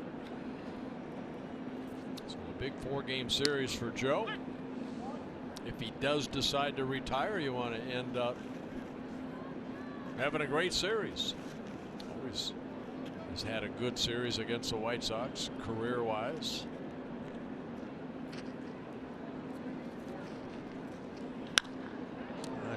Foul into the seats. 0-2. What he's shown in September is that there's still a good baseball player within him. Time decays baseball skills, we know that. But if he doesn't come back, it won't be because he can't play the game anymore. It's just that he doesn't want to. Outside 1-2. By far, if you've watched this year, by far you'd agree with me that game in and game out at bat to at bat, he gives the Twins their best at bats, and there's not a close second on this team. Driven hard to right center field, but look where Garcia was playing it. Out number 2, another well hit ball right squarely on the barrel for out number 2. I think the best, credit you could get as a player is what Polanco said. I watch Joe Mauer. I watch the way he goes about his business. I'd like to have a career like Joe Mauer. That's leadership right there. An infield hit and 2 line drives again today for Mauer. Here's Polanco.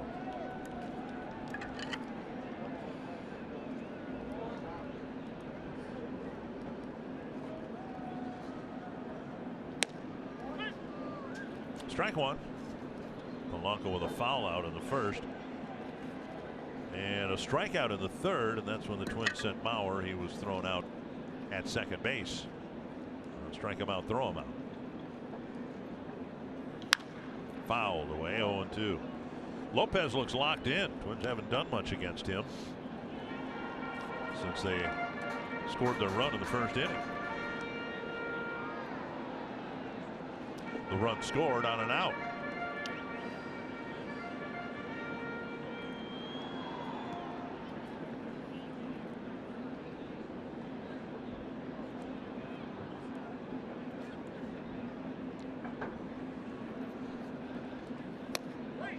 And on the the outside corner. Polanco's called out on strikes, and Lopez has a 1-2-3 pitch.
Postponement back in April, and the Twin Cities got 18 inches of snow. So we got that to look forward to at the end of the baseball season. And Berrios wobbled a little bit in the third and fourth inning, but struck out a couple of guys and had a 1-2-3 fifth. And now Avisail, Garcia, Daniel Palka, and Matt Davidson will face him in the sixth. Yeah, both starters pretty much matching each other here this afternoon. Breaking ball. Missed again. And you look at the numbers of Berrios and also Lopez coming in and both making their 32nd start. Their numbers pretty much match the season totals, except for Berrios has more strikeouts and a little better control as far as not walking as many batters. Berrios gave up 3 hits, all 3 Chicago hits, in the third inning when they scored their run. 2-0. Berrios 199 strikeouts on the season.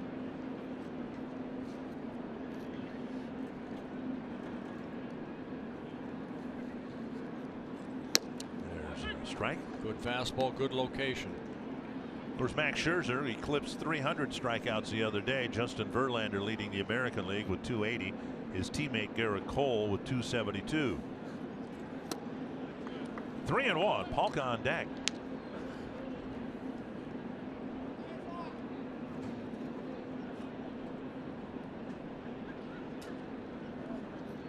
He goes with that fastball down and away again. He missed with a breaking ball. And Garcia took it for ball 4. And now Palka. Follow the postseason on MLB.tv for $25.99. You can watch every out-of-market regular season game, plus get a free subscription to MLB At Bat Premium. Blackout and other restrictions apply. Visit MLB.tv and take advantage of the limited time offer. Palka waiver claim out of the Twins organization.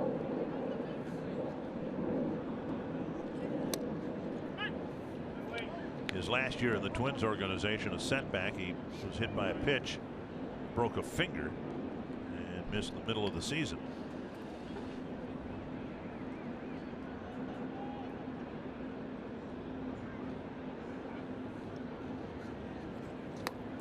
Good changeup right there. That was close at first. Back, yeah. Astudillo loves to do that, particularly with a left-handed batter. Kind of is hidden behind the batter, and a quick snap throw nearly picked off the runner. Take a look right here.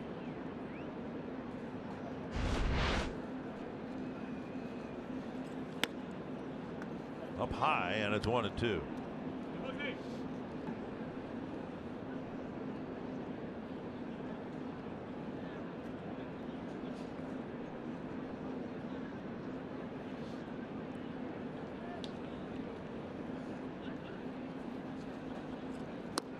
Out on the outside corner with a breaking ball. And there's strikeout number 200 for Barrios on the season. And they're going to throw that ball in. Last twin to get 200 strikeouts or more in a season, Francisco Liriano, back in 2010. And the fans acknowledging, some of them, those who saw the note up on the scoreboard, what we're showing you there. Strikeout number 7 in the ball game for Jose Barrios. And now Davidson, who has a ground out and a strikeout against Barrios. Fastball, swing and a foul, 96 miles per hour.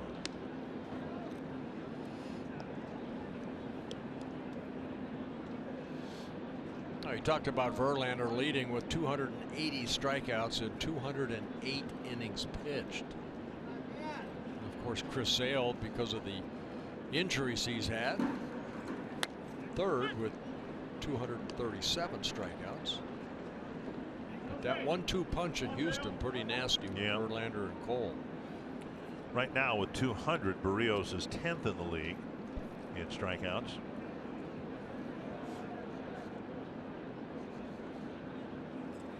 Swung on and missed, and Davidson is gone.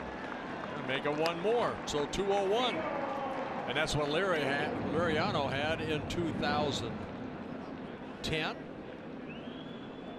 Before that, it was, of course, Johan Santana with 235 strikeouts in a season, and that was 2007. Narvaez 0 for 1 with a walk.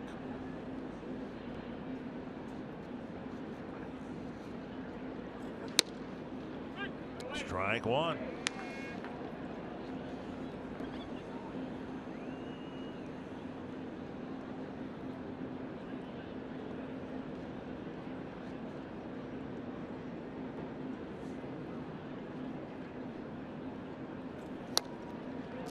I wonder whether the shadow isn't impacting the hitting now, with the shadow about halfway between home plate and the mound. A lot of swings and misses. We know Barrios has swing and miss stuff, and the White Sox strike out a lot, but pitcher's out there in brilliant sunshine, and then about the time you can recognize the pitch, disappears a little bit in the shadows. And that takes care of the leadoff walk with 3 straight strikeouts afterwards. It's still 1 apiece.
Cave will lead things off. Yeah, both pitchers pitching well. Jose Barrios, Ronaldo Lopez starting his 6th inning of work.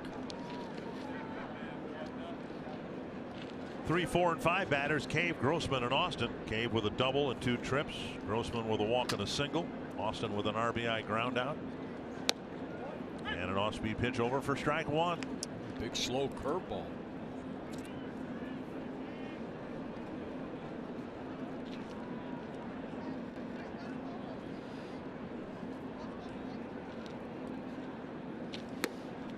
One and one. Cave doubled to the wall in right center field in the first inning when the Twins scored. And the bases loaded, 1 out. Didn't get a hit after that. Did get a run on a ground out. And now 1 and 2. Boy, it just seems like hitters are especially vulnerable to the high fastballs with the shadows or whatever. A lot of swings and misses in the last inning or so. 2 and 2. Well, that's a pitch right there. We've seen Cave swing and miss a lot, that high fastball.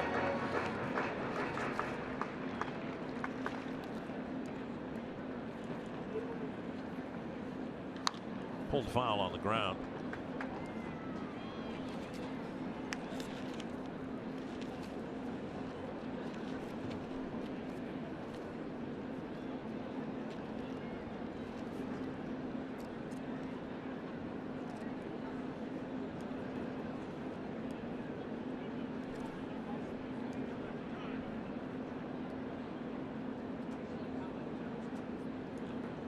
With the 5th best home record in the American League. Boston, New York, and Tampa Bay all with a better record than the Twins and the Indians and Oakland. So I guess that's the 6th best record. And now 3 and 2 to Cave. Hoping to avoid his 100th strikeout of the year. Yeah, Lopez has walked a couple. He has 5 strikeouts.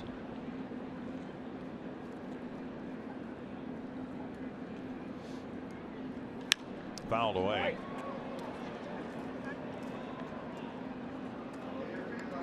.85 pitches for Lopez. 51 strikes. Twins have had their leadoff man on twice, both with singles. Bauer in the first, Grossman in the 4th.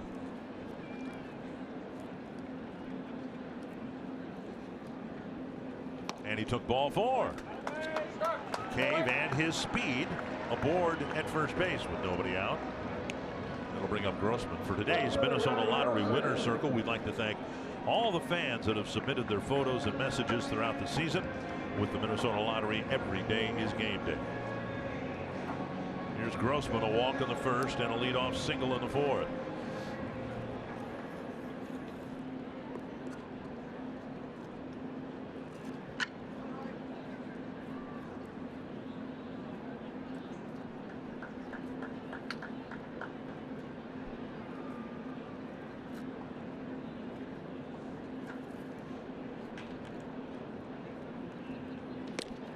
Ball 1, and Castillo will waste a mound visit here. That'll be the 2nd mound visit for the White Sox.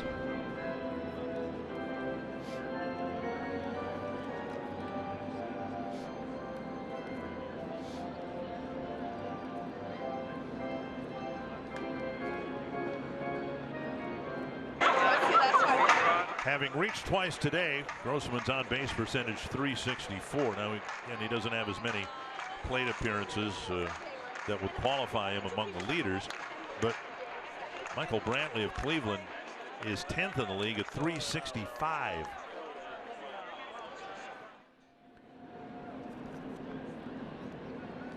So it's safe to say Grossman's among the best in the league at getting on base. 1-0.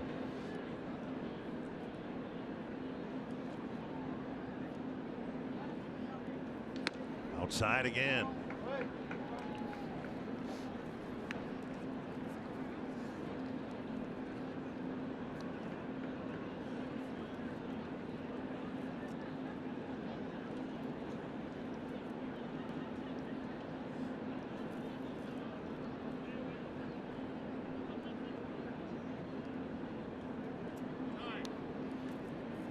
Robbie asking for time.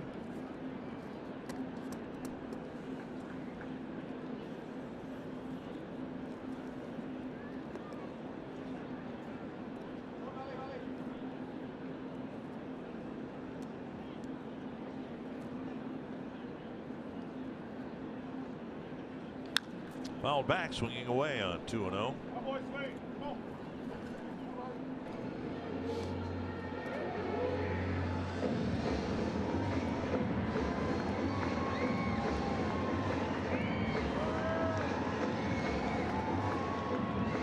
Twins hope to do, make some noise here in the 6th inning, get the lead back.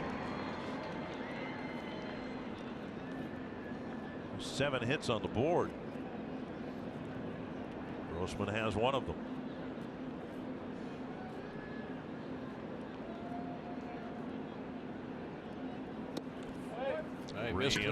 Missed with a changeup right there. Austin on deck.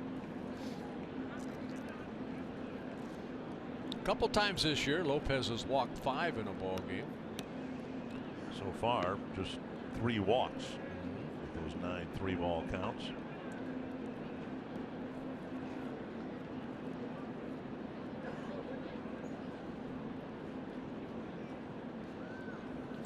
And he took ball 4. So the 6th inning starts with back-to-back walks. And Austin will have 2 men aboard. And Don Cooper, the pitching coach, will make a trip to the mound. Second this inning. Well, first by Don Cooper. Right. Yeah. I meant mound visit. No, it was right over the inside edge. I've seen Mark Wagner call that, especially early in the ball game. Yeah.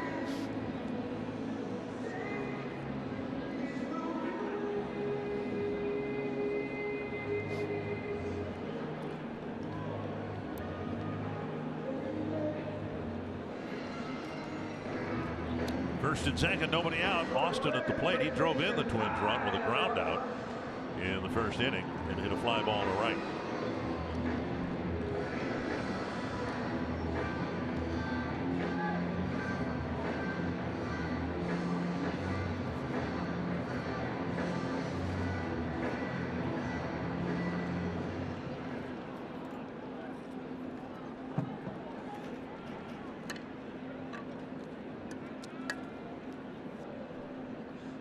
Trying to take advantage of Lopez's errant control here in the 6th.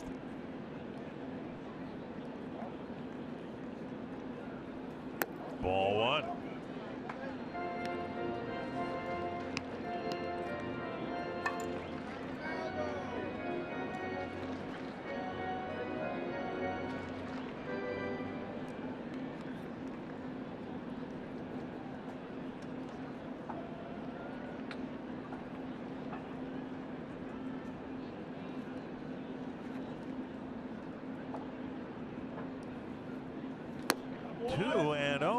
He lost his release point.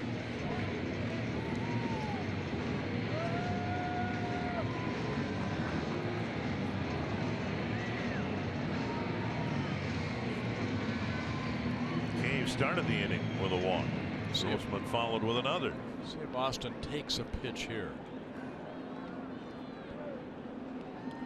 I think he's going to try to hit one in the upper deck.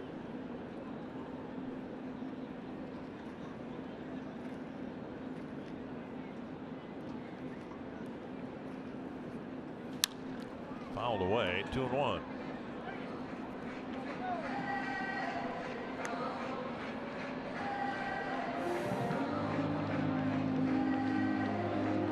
Pitch count climbing now. Lopez, even if he works out of this 6th inning mess, might be done for the afternoon. Activity in the Chicago bullpen. Yeah, ball to strike ratio is not where you want it. 94 pitches, 53 strikes, 41 balls.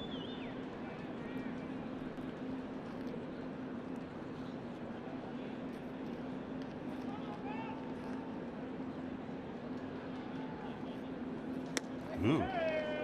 Came up and in for ball 3. Not by design, of course. 3-1 Kepler on deck.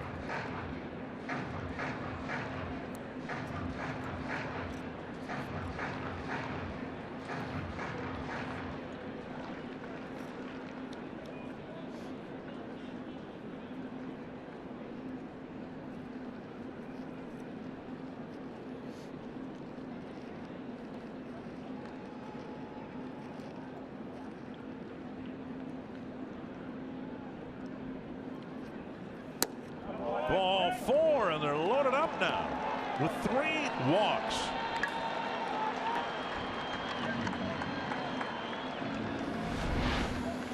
We'll take a look at this pitch in that box. Boy. Wow, perfect pitch. Call the ball. You're right. I think, the first couple innings, in kind of a wide strike zone and things were moving along. But 3 walks, but some ball 4 pitches have been awfully close. According to our box, they've been in the box. Juan Minaya warming up. Here's Kepler, bases loaded and nobody out.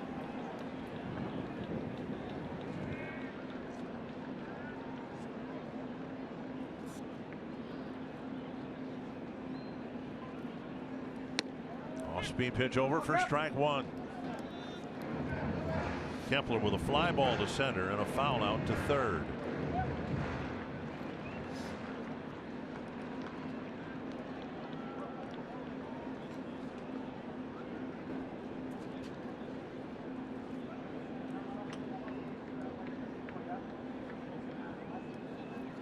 Breaking ball popped up near the mound. The infield fly rule will be called. Kepler out, 1 away. Got a breaking ball or an off-speed pitch. Kepler way out in front, 1 down. I think the Twins have the right guy coming up right here. Warning track fly ball in the second. Just his second walk of the year in the 4th.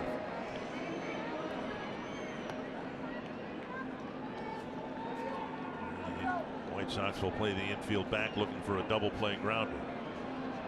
Astudillo hoping to barrel one up here with the bases loaded and 1 out. This is his 28th game played for the Twins. He already has driven in 19 runs.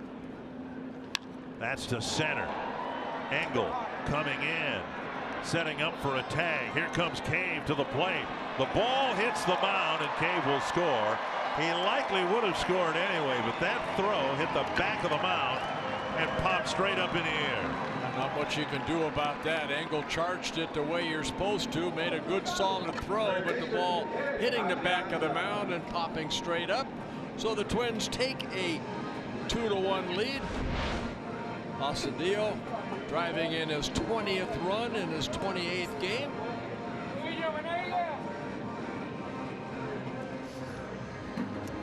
Take a look at the mound, where it hits the mound, and straight up.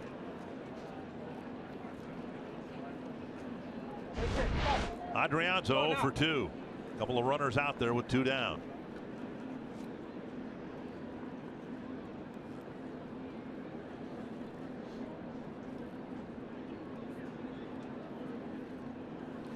Foul back, a strike. Adrianza struck out swinging in the second. Hit a ground ball to second in the 4th. Well, you walk the bases loaded and you're thinking, uh-oh, here we come. But you know what? Lopez got the little pop-up, the sacrifice fly. Got a chance to get out of this inning with only allowing 1 run. 100 pitches so far for Lopez.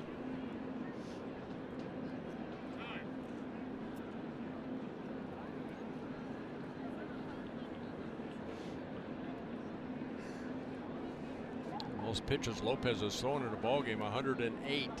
He did it in his last start against the Cubs and then one other time earlier this year. Fly ball center field. Engel retreating just a few steps. Makes the catch and the inning ends. The Twins took 3 walks, scored a run to retake the lead.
Casino story of the game. Well, Twins took an early 1-0 lead to a check swing by Tyler Austin. He picked up a run.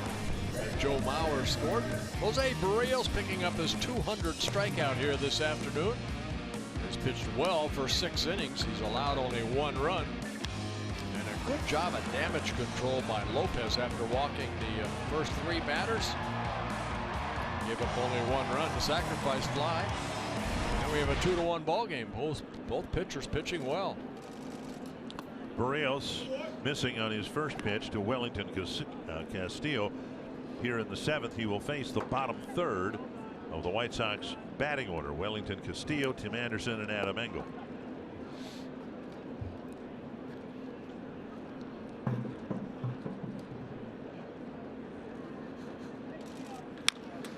Just 3 hits allowed. They all came in the 3rd inning. One of them an infield hit that scored the White Sox run. Castillo had an interesting year so far. He was suspended for PED use. Just activated late August. New to the White Sox this year. He came up with the Cubs back in 2010. He's also caught for the Seattle Mariners, the Diamondbacks, and last year the Baltimore Orioles. 1-2. Castillo got hit by the bat on the backswing again, or the follow through, I should say. Second time that's happened. And now Barrios hangs out of the baseball. A late timeout given the Chicago catcher. Yeah, in yesterday's ball game, Mikey Matuk ended up getting Astudillo on that follow through.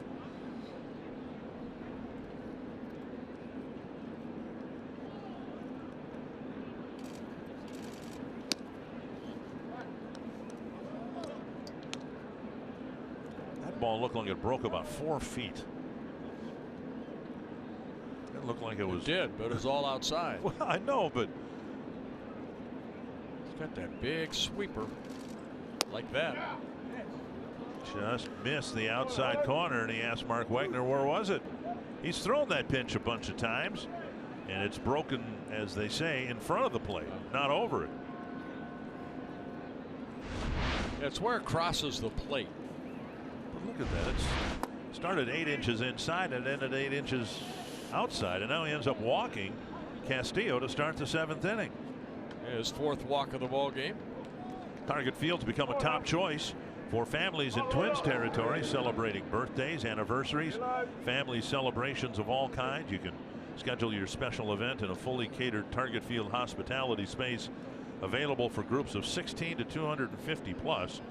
You can learn more at twinsbaseball.com/groups or call 800-33-TWINS. If it's too late this year, consider it for next year. How many can they get?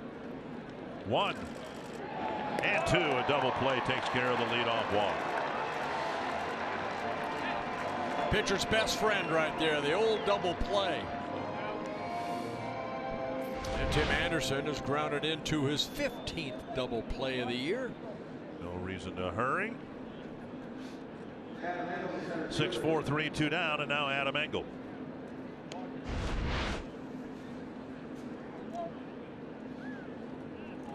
Engel with a pop to short and a strikeout.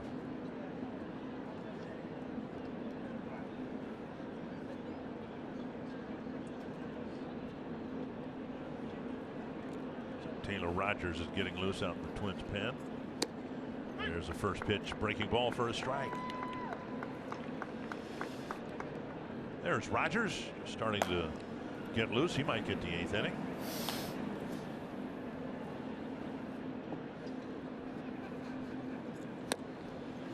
Fastball at 96 and a swing and a miss. Yeah, Barrios pitches her inning, 13 in the first, then 10, 25, 22, 9 in the 5th, and 15 and 9 so far here in the 7th. 1 and 2. You know, Detroit just left with Jacoby Jones out in center field. They're hoping that he can hit up here, and the same thing for Engel here. Tremendous outfielder, but can you hit consistently at the major league level? He's had a tough time doing Got to be a limit in there, isn't there, for how many 100 strikeout guys you can have in a lineup at the same time? I think about 9 myself, well, being a pitcher. Abreu, who's done for the year, he's already struck out over 100 times. Engel has 2-2. Pop up right side, retreating is Petit. 7 really good innings for Barrios. We'll see if there might be an 8th.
Save big money on all your home improvement needs at Menards. And by Ram.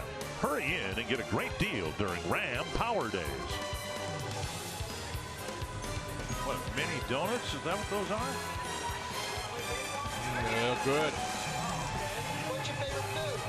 Ballpark food has changed quite a bit in the years I've been doing this.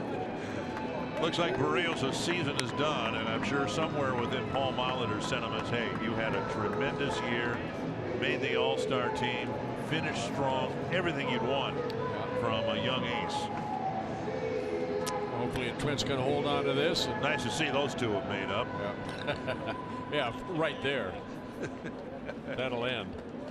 There's a chance he'll be on the mound 6 months from today when the Twins open up the next season here. And let's just hope it's about this temperature on March 28th. Juan Minaya coming into the ballgame for the White Sox after relieving Lopez, making his 51st relief appearance. Petit to center, Engels there, one quick out. And that'll bring up Mauer. Minaya in his 3rd season with the White Sox. Did a good job out of that bullpen. ERA at 3.4. 38 hits allowed in 45 innings pitched coming into the ball game. Only 3 home runs allowed, 29 walks, a little bit high, but 57 strikeouts. This might be Joe Mauer's last at bat of this game, and at least I can't help but imagine what it's going to be like on Sunday. If he has a 7th or 8th inning at bat on Sunday, there will be acknowledgement from the fans. We'll acknowledge it on TV. The unknown as to whether he's going to play anymore for the Twins.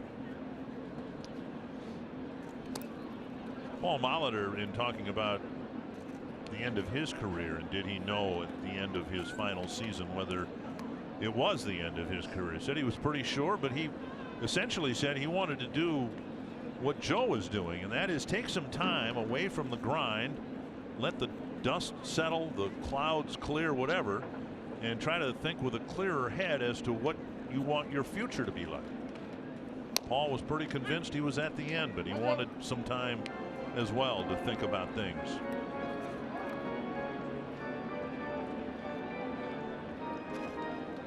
I think the biggest thing is when that time does come to where you say you've had enough, you have to be able to look at yourself in the mirror and say, did I give it all I got, and would I ever regret not doing it another year? Well, the first part's easy because we know Joe's done that.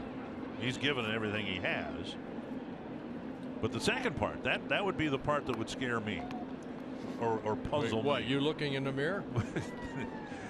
But you know, if you decide whenever that decision's going to come, let's say it's after the baby comes in November, and you decide, no, that's it, I don't want to play anymore, and then to be content with that next spring when the team reports for spring training and everything that you've gotten used to from the time you were a little kid. I can tell you, when you retire, that spring training's hard to stay at home and not be part of. No matter if you say I'm done or if you're told you're done, spring training's tough because Joe's done it for 15 years at this level. You know, when he signed, you go to spring training, that's a tough time of the year, February and March, for someone that's not going to play anymore, no matter who you are. Kent Herbeck, we referenced him the other night. He knew that 1994 was going to be his last year, said as much, but we had a work stoppage. And the assumption was that when he came off the field that the work stoppage would last about a week and that his career would continue. But the players never came back. There was no World Series that year. Right. 1-2. It's an ugly time of baseball. And Bauer's called out on strikes, 2 away. Well, Joe didn't like to call, but Mania picking up a strikeout. They're both Cretan Durham Hall guys. Bauer and Mark Wagner, the home plate umpire, right there. Replay brought to you by Carrier. 2 down. Nasty pitch at 96 miles an hour. Polanco will bat here with 2 gone in the Twins' 7th.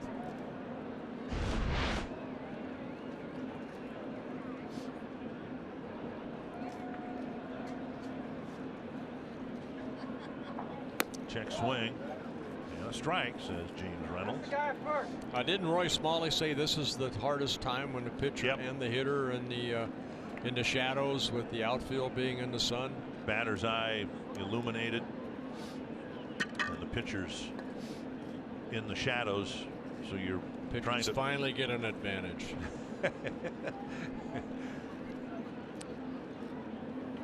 Just imagine, you know, as a hitter, I can only imagine it. You actually stood in the batter's box, but you're trying to pick up arm angle, spin, velocity, all of that, and it's got to be tough to do when pitcher's in the shadow and your background is brilliantly lit. A strike, 1-2.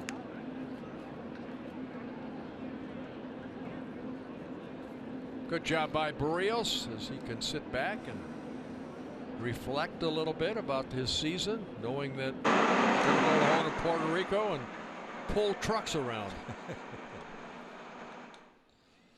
2-2. Polanco's had a tough day even before the shadows have come into play. He fouled out in the first, went down swinging in the third, looking in the fifth.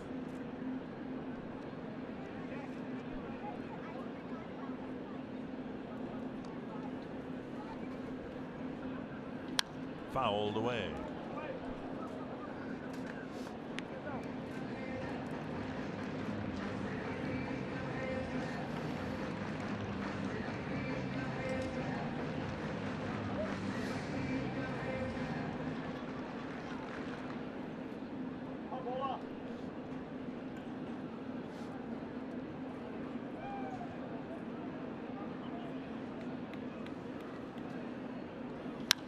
Fouled away.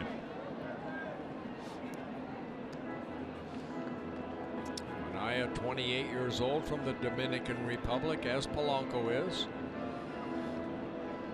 Just turned 28 about 10 days ago. Mania did. Another 2-2. Full count. Cave on deck. Twins would like to get Barrios his 12th win of the year, but a little insurance wouldn't hurt here. If they can can start something and finish it off with 2 outs.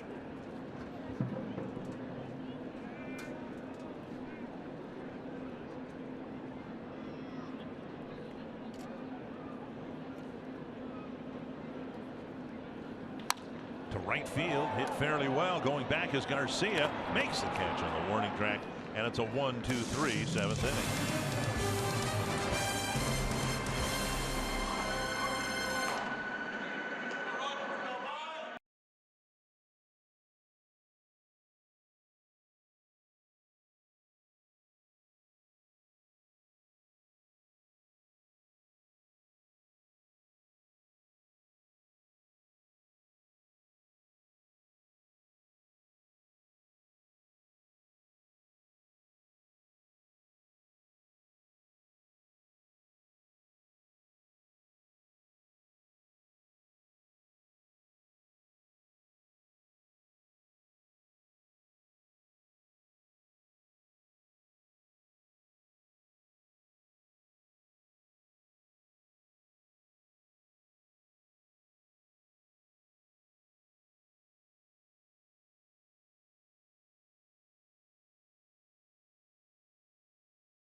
Running to the mound in anticipation of his final start of the year, and he's turned in a good one. Yeah, he had 9 strikeouts for Jose Barrios, only 3 hits allowed, and all of those came in the 3rd inning when the White Sox tied the game at 1 apiece. So Barrios with 101 pitches, 106 pitches, and 69 for strikes. Run over 7 innings, and now the 8th inning will belong to Taylor Rogers. Taylor riding a nice little streak right now, a 23 2/3 scoreless inning streak. That started back on July 30th.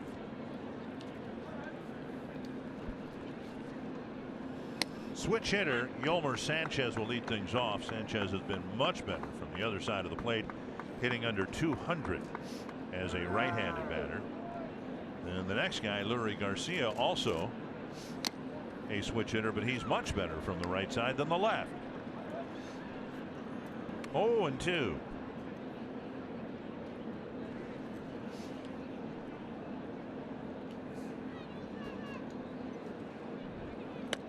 Pitches up. 1-2.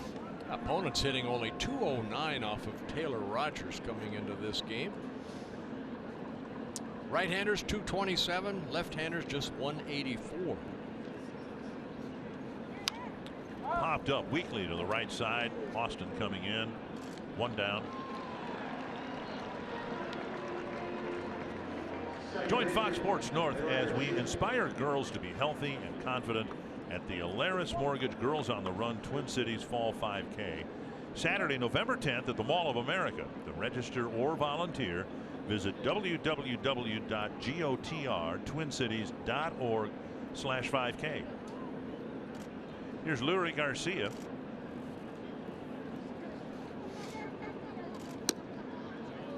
Just off the outside corner, ball 1.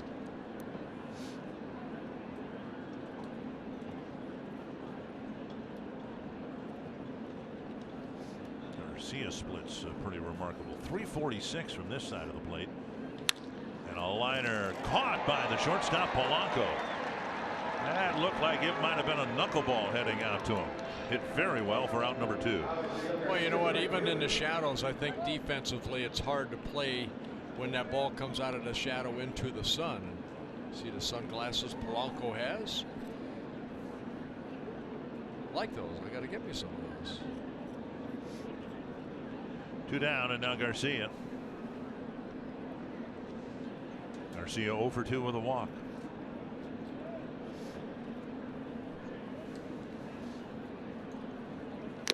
Big swing and a foul tip. Yeah, good fastball right there.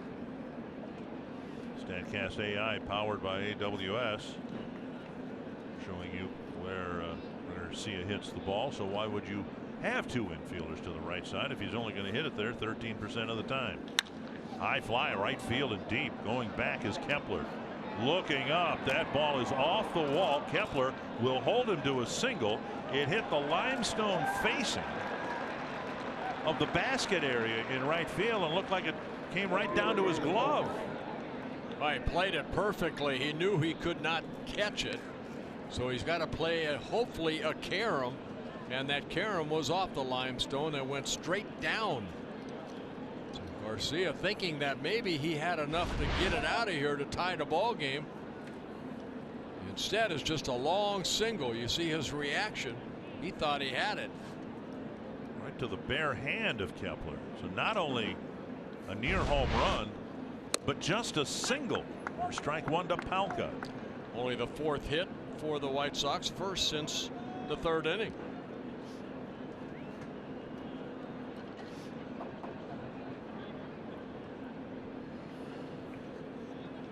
Big swing and a miss. 0-2. Good curveball right there. Taylor's got two types of breaking balls. That big slow one you just saw, then he'll tighten up on it and make it a little quicker.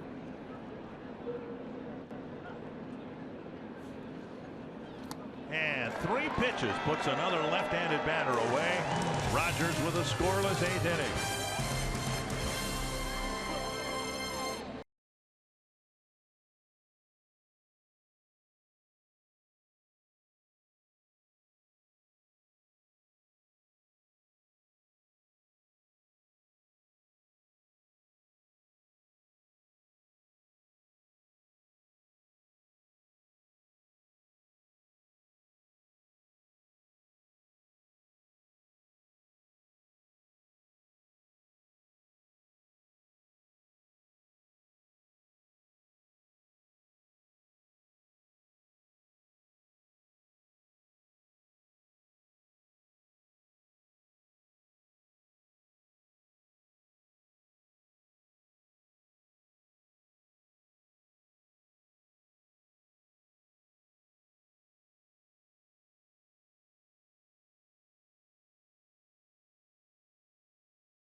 Studio Sports Update. If you're a Twins fan that believes the more the merrier, well, today Fox Sports North is a place for you, as Game 2 of the doubleheader between the Chicago White Sox and the Minnesota Twins will be brought to you starting at 6:30 p.m.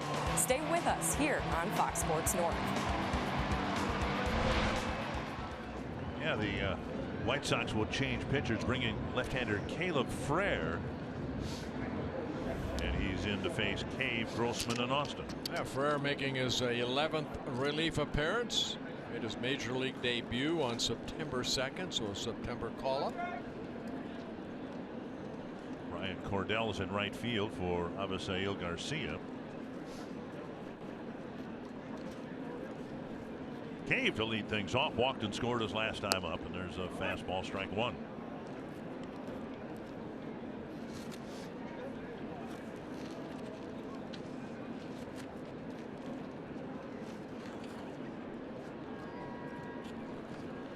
About a 100-point spread between righties and lefties for Cave, hitting 190 against lefties, 288 coming into the game against righties.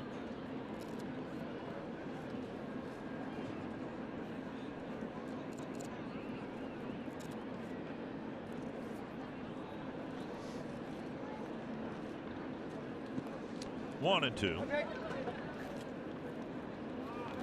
Twins still project next year to have an outfield of Rosario, Buxton, and Kepler.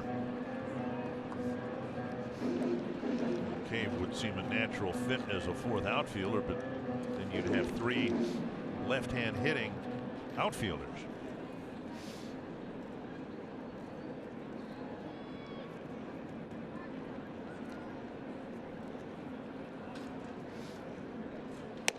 Swung on and missed, and Cave strikes out for the first out of the year. Good fastball away at 93.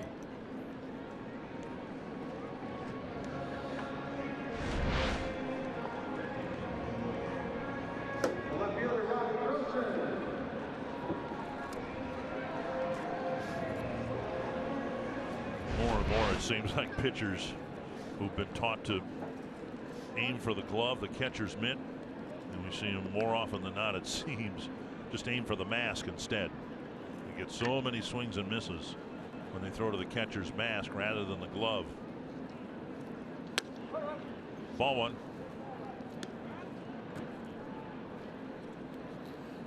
Grossman has reached all 3 times again today. 2 walks and a single. Now having a plate appearance as a right-handed batter.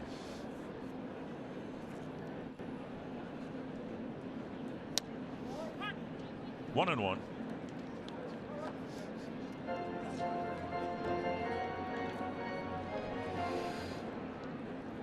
Now attendance for game 1, 20,245. 10,000 of them wearing the Trapper caps.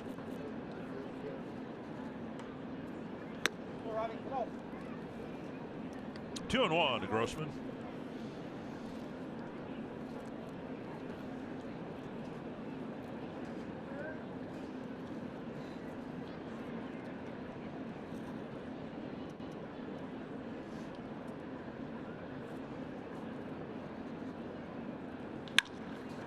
And Grossman with 2 hits and 2 walks and a perfect afternoon. 1 out single here in the 8th. And Audra Martin's got a preview of the post-game show. Yep, as always, Twins Live presented by CenturyLink is coming your way after the game.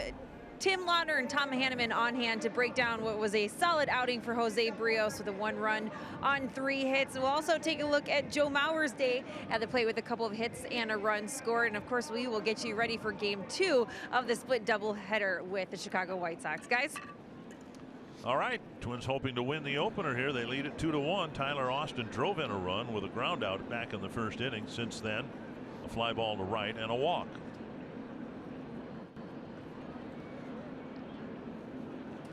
Check swing, ball 1.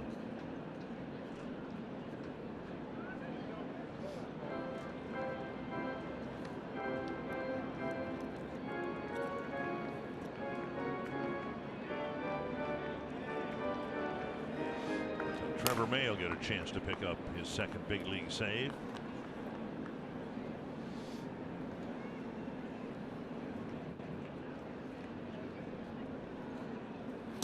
Big swing and a miss. 1-1.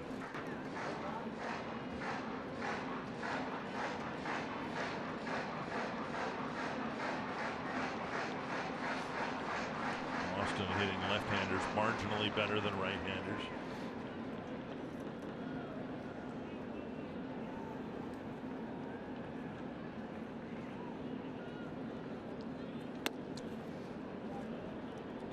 As we've talked about pretty much all year long, one of the shortcomings of this year's Twins team, the right-handed hitters the Twins have had against lefties. The batting average is frighteningly low against lefties.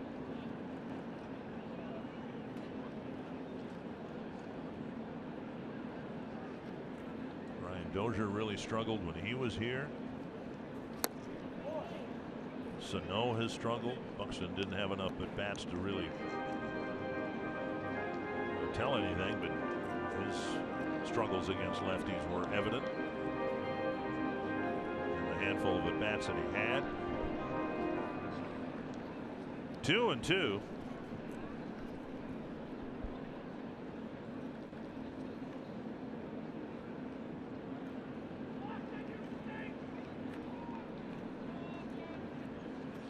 Foul back.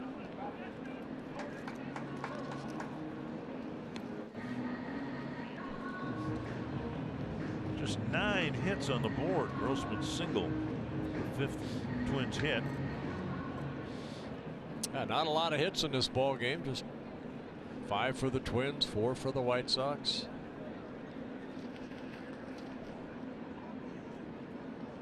Both starters pitched well. Inside, and it's 3-2.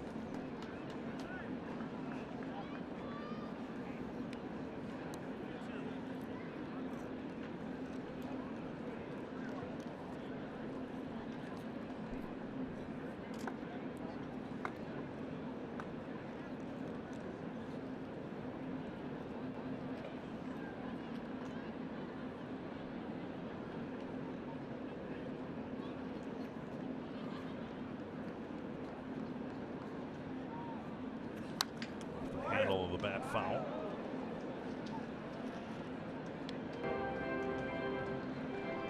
Single run for the Twins in the first, another one in the 6th.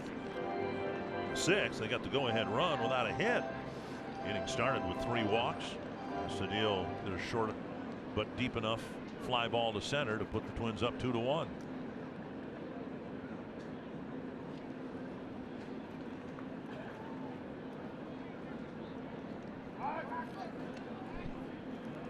Thrown behind Grossman.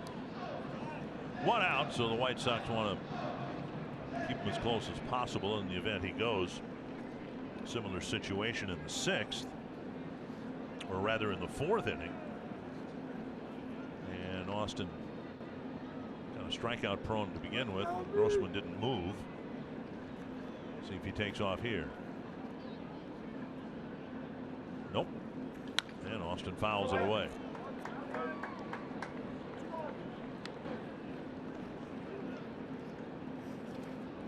Twins sent Mauer back in the 3rd inning after his leadoff single. 3-2 pitch to Polanco, and Polanco struck out. Mauer was thrown out.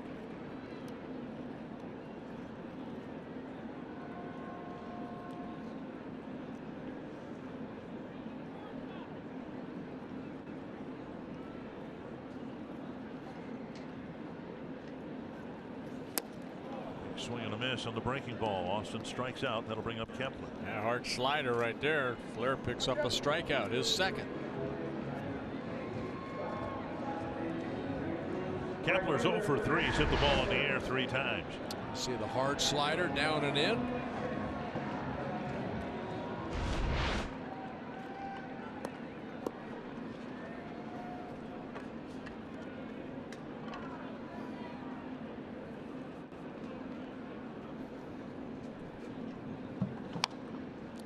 End of the bat foul, 1 strike.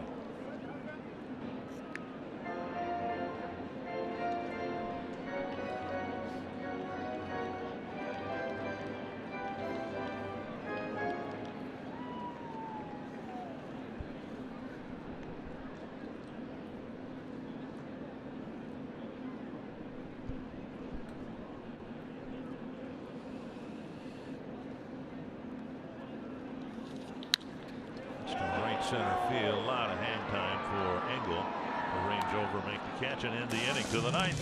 A 1-run lead. We'll see if Trevor May can save it.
This copyrighted telecast presented by authority of the Minnesota Twins and may not be reproduced or retransmitted in any form, and the accounts and descriptions of this game may not be disseminated without the express written consent of the Minnesota Twins, LLC. I beg your pardon. Taylor Rogers is out there to start the ninth. He's got a right-handed batter, then a lefty, then another righty. Taylor has a couple saves this year. Line to the third baseman, Adrianza. A bullet for the first out. Narvaez may be called back to the bench. He's looking at Rick Renteria. Have some options, including Ryan Lamar on the Chicago bench. Well, second ball hit sharply off of Rogers, but right at a Twins player. Polanco caught a line drive out last inning, and right there Adrianza gets the, with the shift that's going on with Smith coming up, Paul Mahler is going to come out. Looks like he's going to bring in Trevor May. Rogers gets 4 outs facing 5 men, and now Trevor May will be asked to get the last 2.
White Sox inserting a pinch hitter. Fist pumps all around. Twins off-season baseball camps are presented by select Heartland Chevy dealers. Camps provide players an opportunity to continue developing their skills as well as prepare for tryouts and the start of a new season. Included are 5 to 10 hours of instruction addressing general baseball skills taught by an experienced staff of dedicated instructors. Full schedule registration available at twinsbaseball.com/training. Now what do you suppose? 5 to 10 hours. If you're really good, you only need 5. And if you're not so good, maybe you need 10. Maybe more. Well, Trevor May coming in, making his 23rd relief appearance. 1 for 1 in save opportunities, and that was that last game in Oakland where he picked up his first career major league save. Starts Kevin Smith, the pinch hitter, with strike 1. May a closer now with all 4 pitches: fastball, curveball, slider, and a changeup.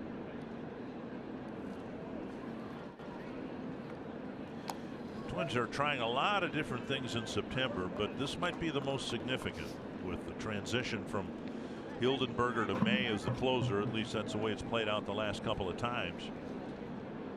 And if May handles things well, and he's of course just got 4 games left, counting today's game. If he handles things well, maybe this will be the role that he is in next year in spring training. Twins could go out in the market and bring someone in. Fouled back 1 and 2. Excuse me, 2 and 2.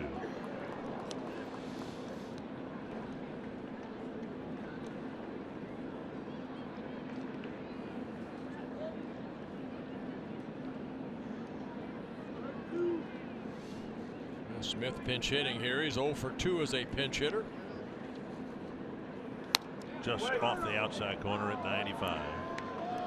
2-2. Smith hits for a good average, not a whole lot of power. 293 average, 2 home runs and 164 at bats.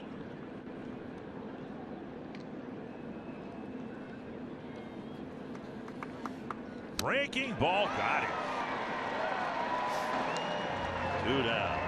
Good curveball right there again. 4-pitch pitcher. And the curveball, great location. Second out of the 9th inning.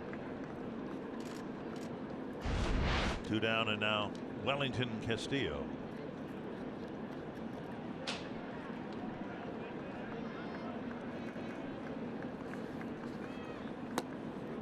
Slider missing down and away.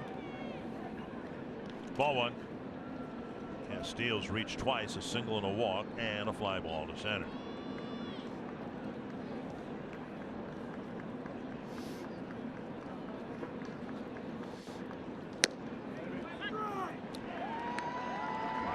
On the outside corner.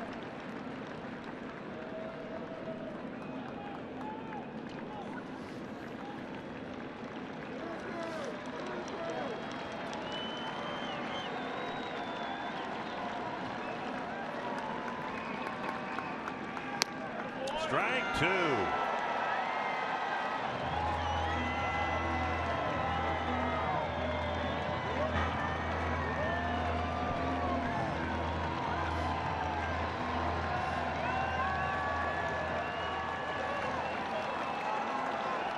Twins looking for their 75th win here this afternoon.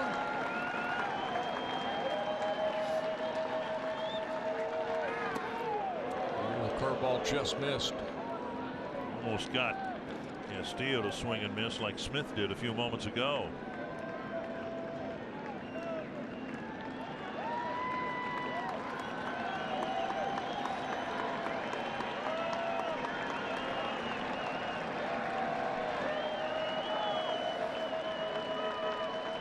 Got him with a high fastball. And May gets his save, and the Twins do get their 75th win of the year. Well, Jose Berrios gets the win. May the save. And a good ball game for both sides. But the Twins come up and win 2-1. Tom Hanneman, the Twins will reload, try to make it a doubleheader sweep tonight. We're to part 2 a bit later, Dick. Twins record their 8th win in 11 games, a 2-1 victory over the White Sox. Up next on Twins Live, presented by CenturyLink. We'll talk about Jose Berrios, what he did, and Joe Mauer at the plate this afternoon as well.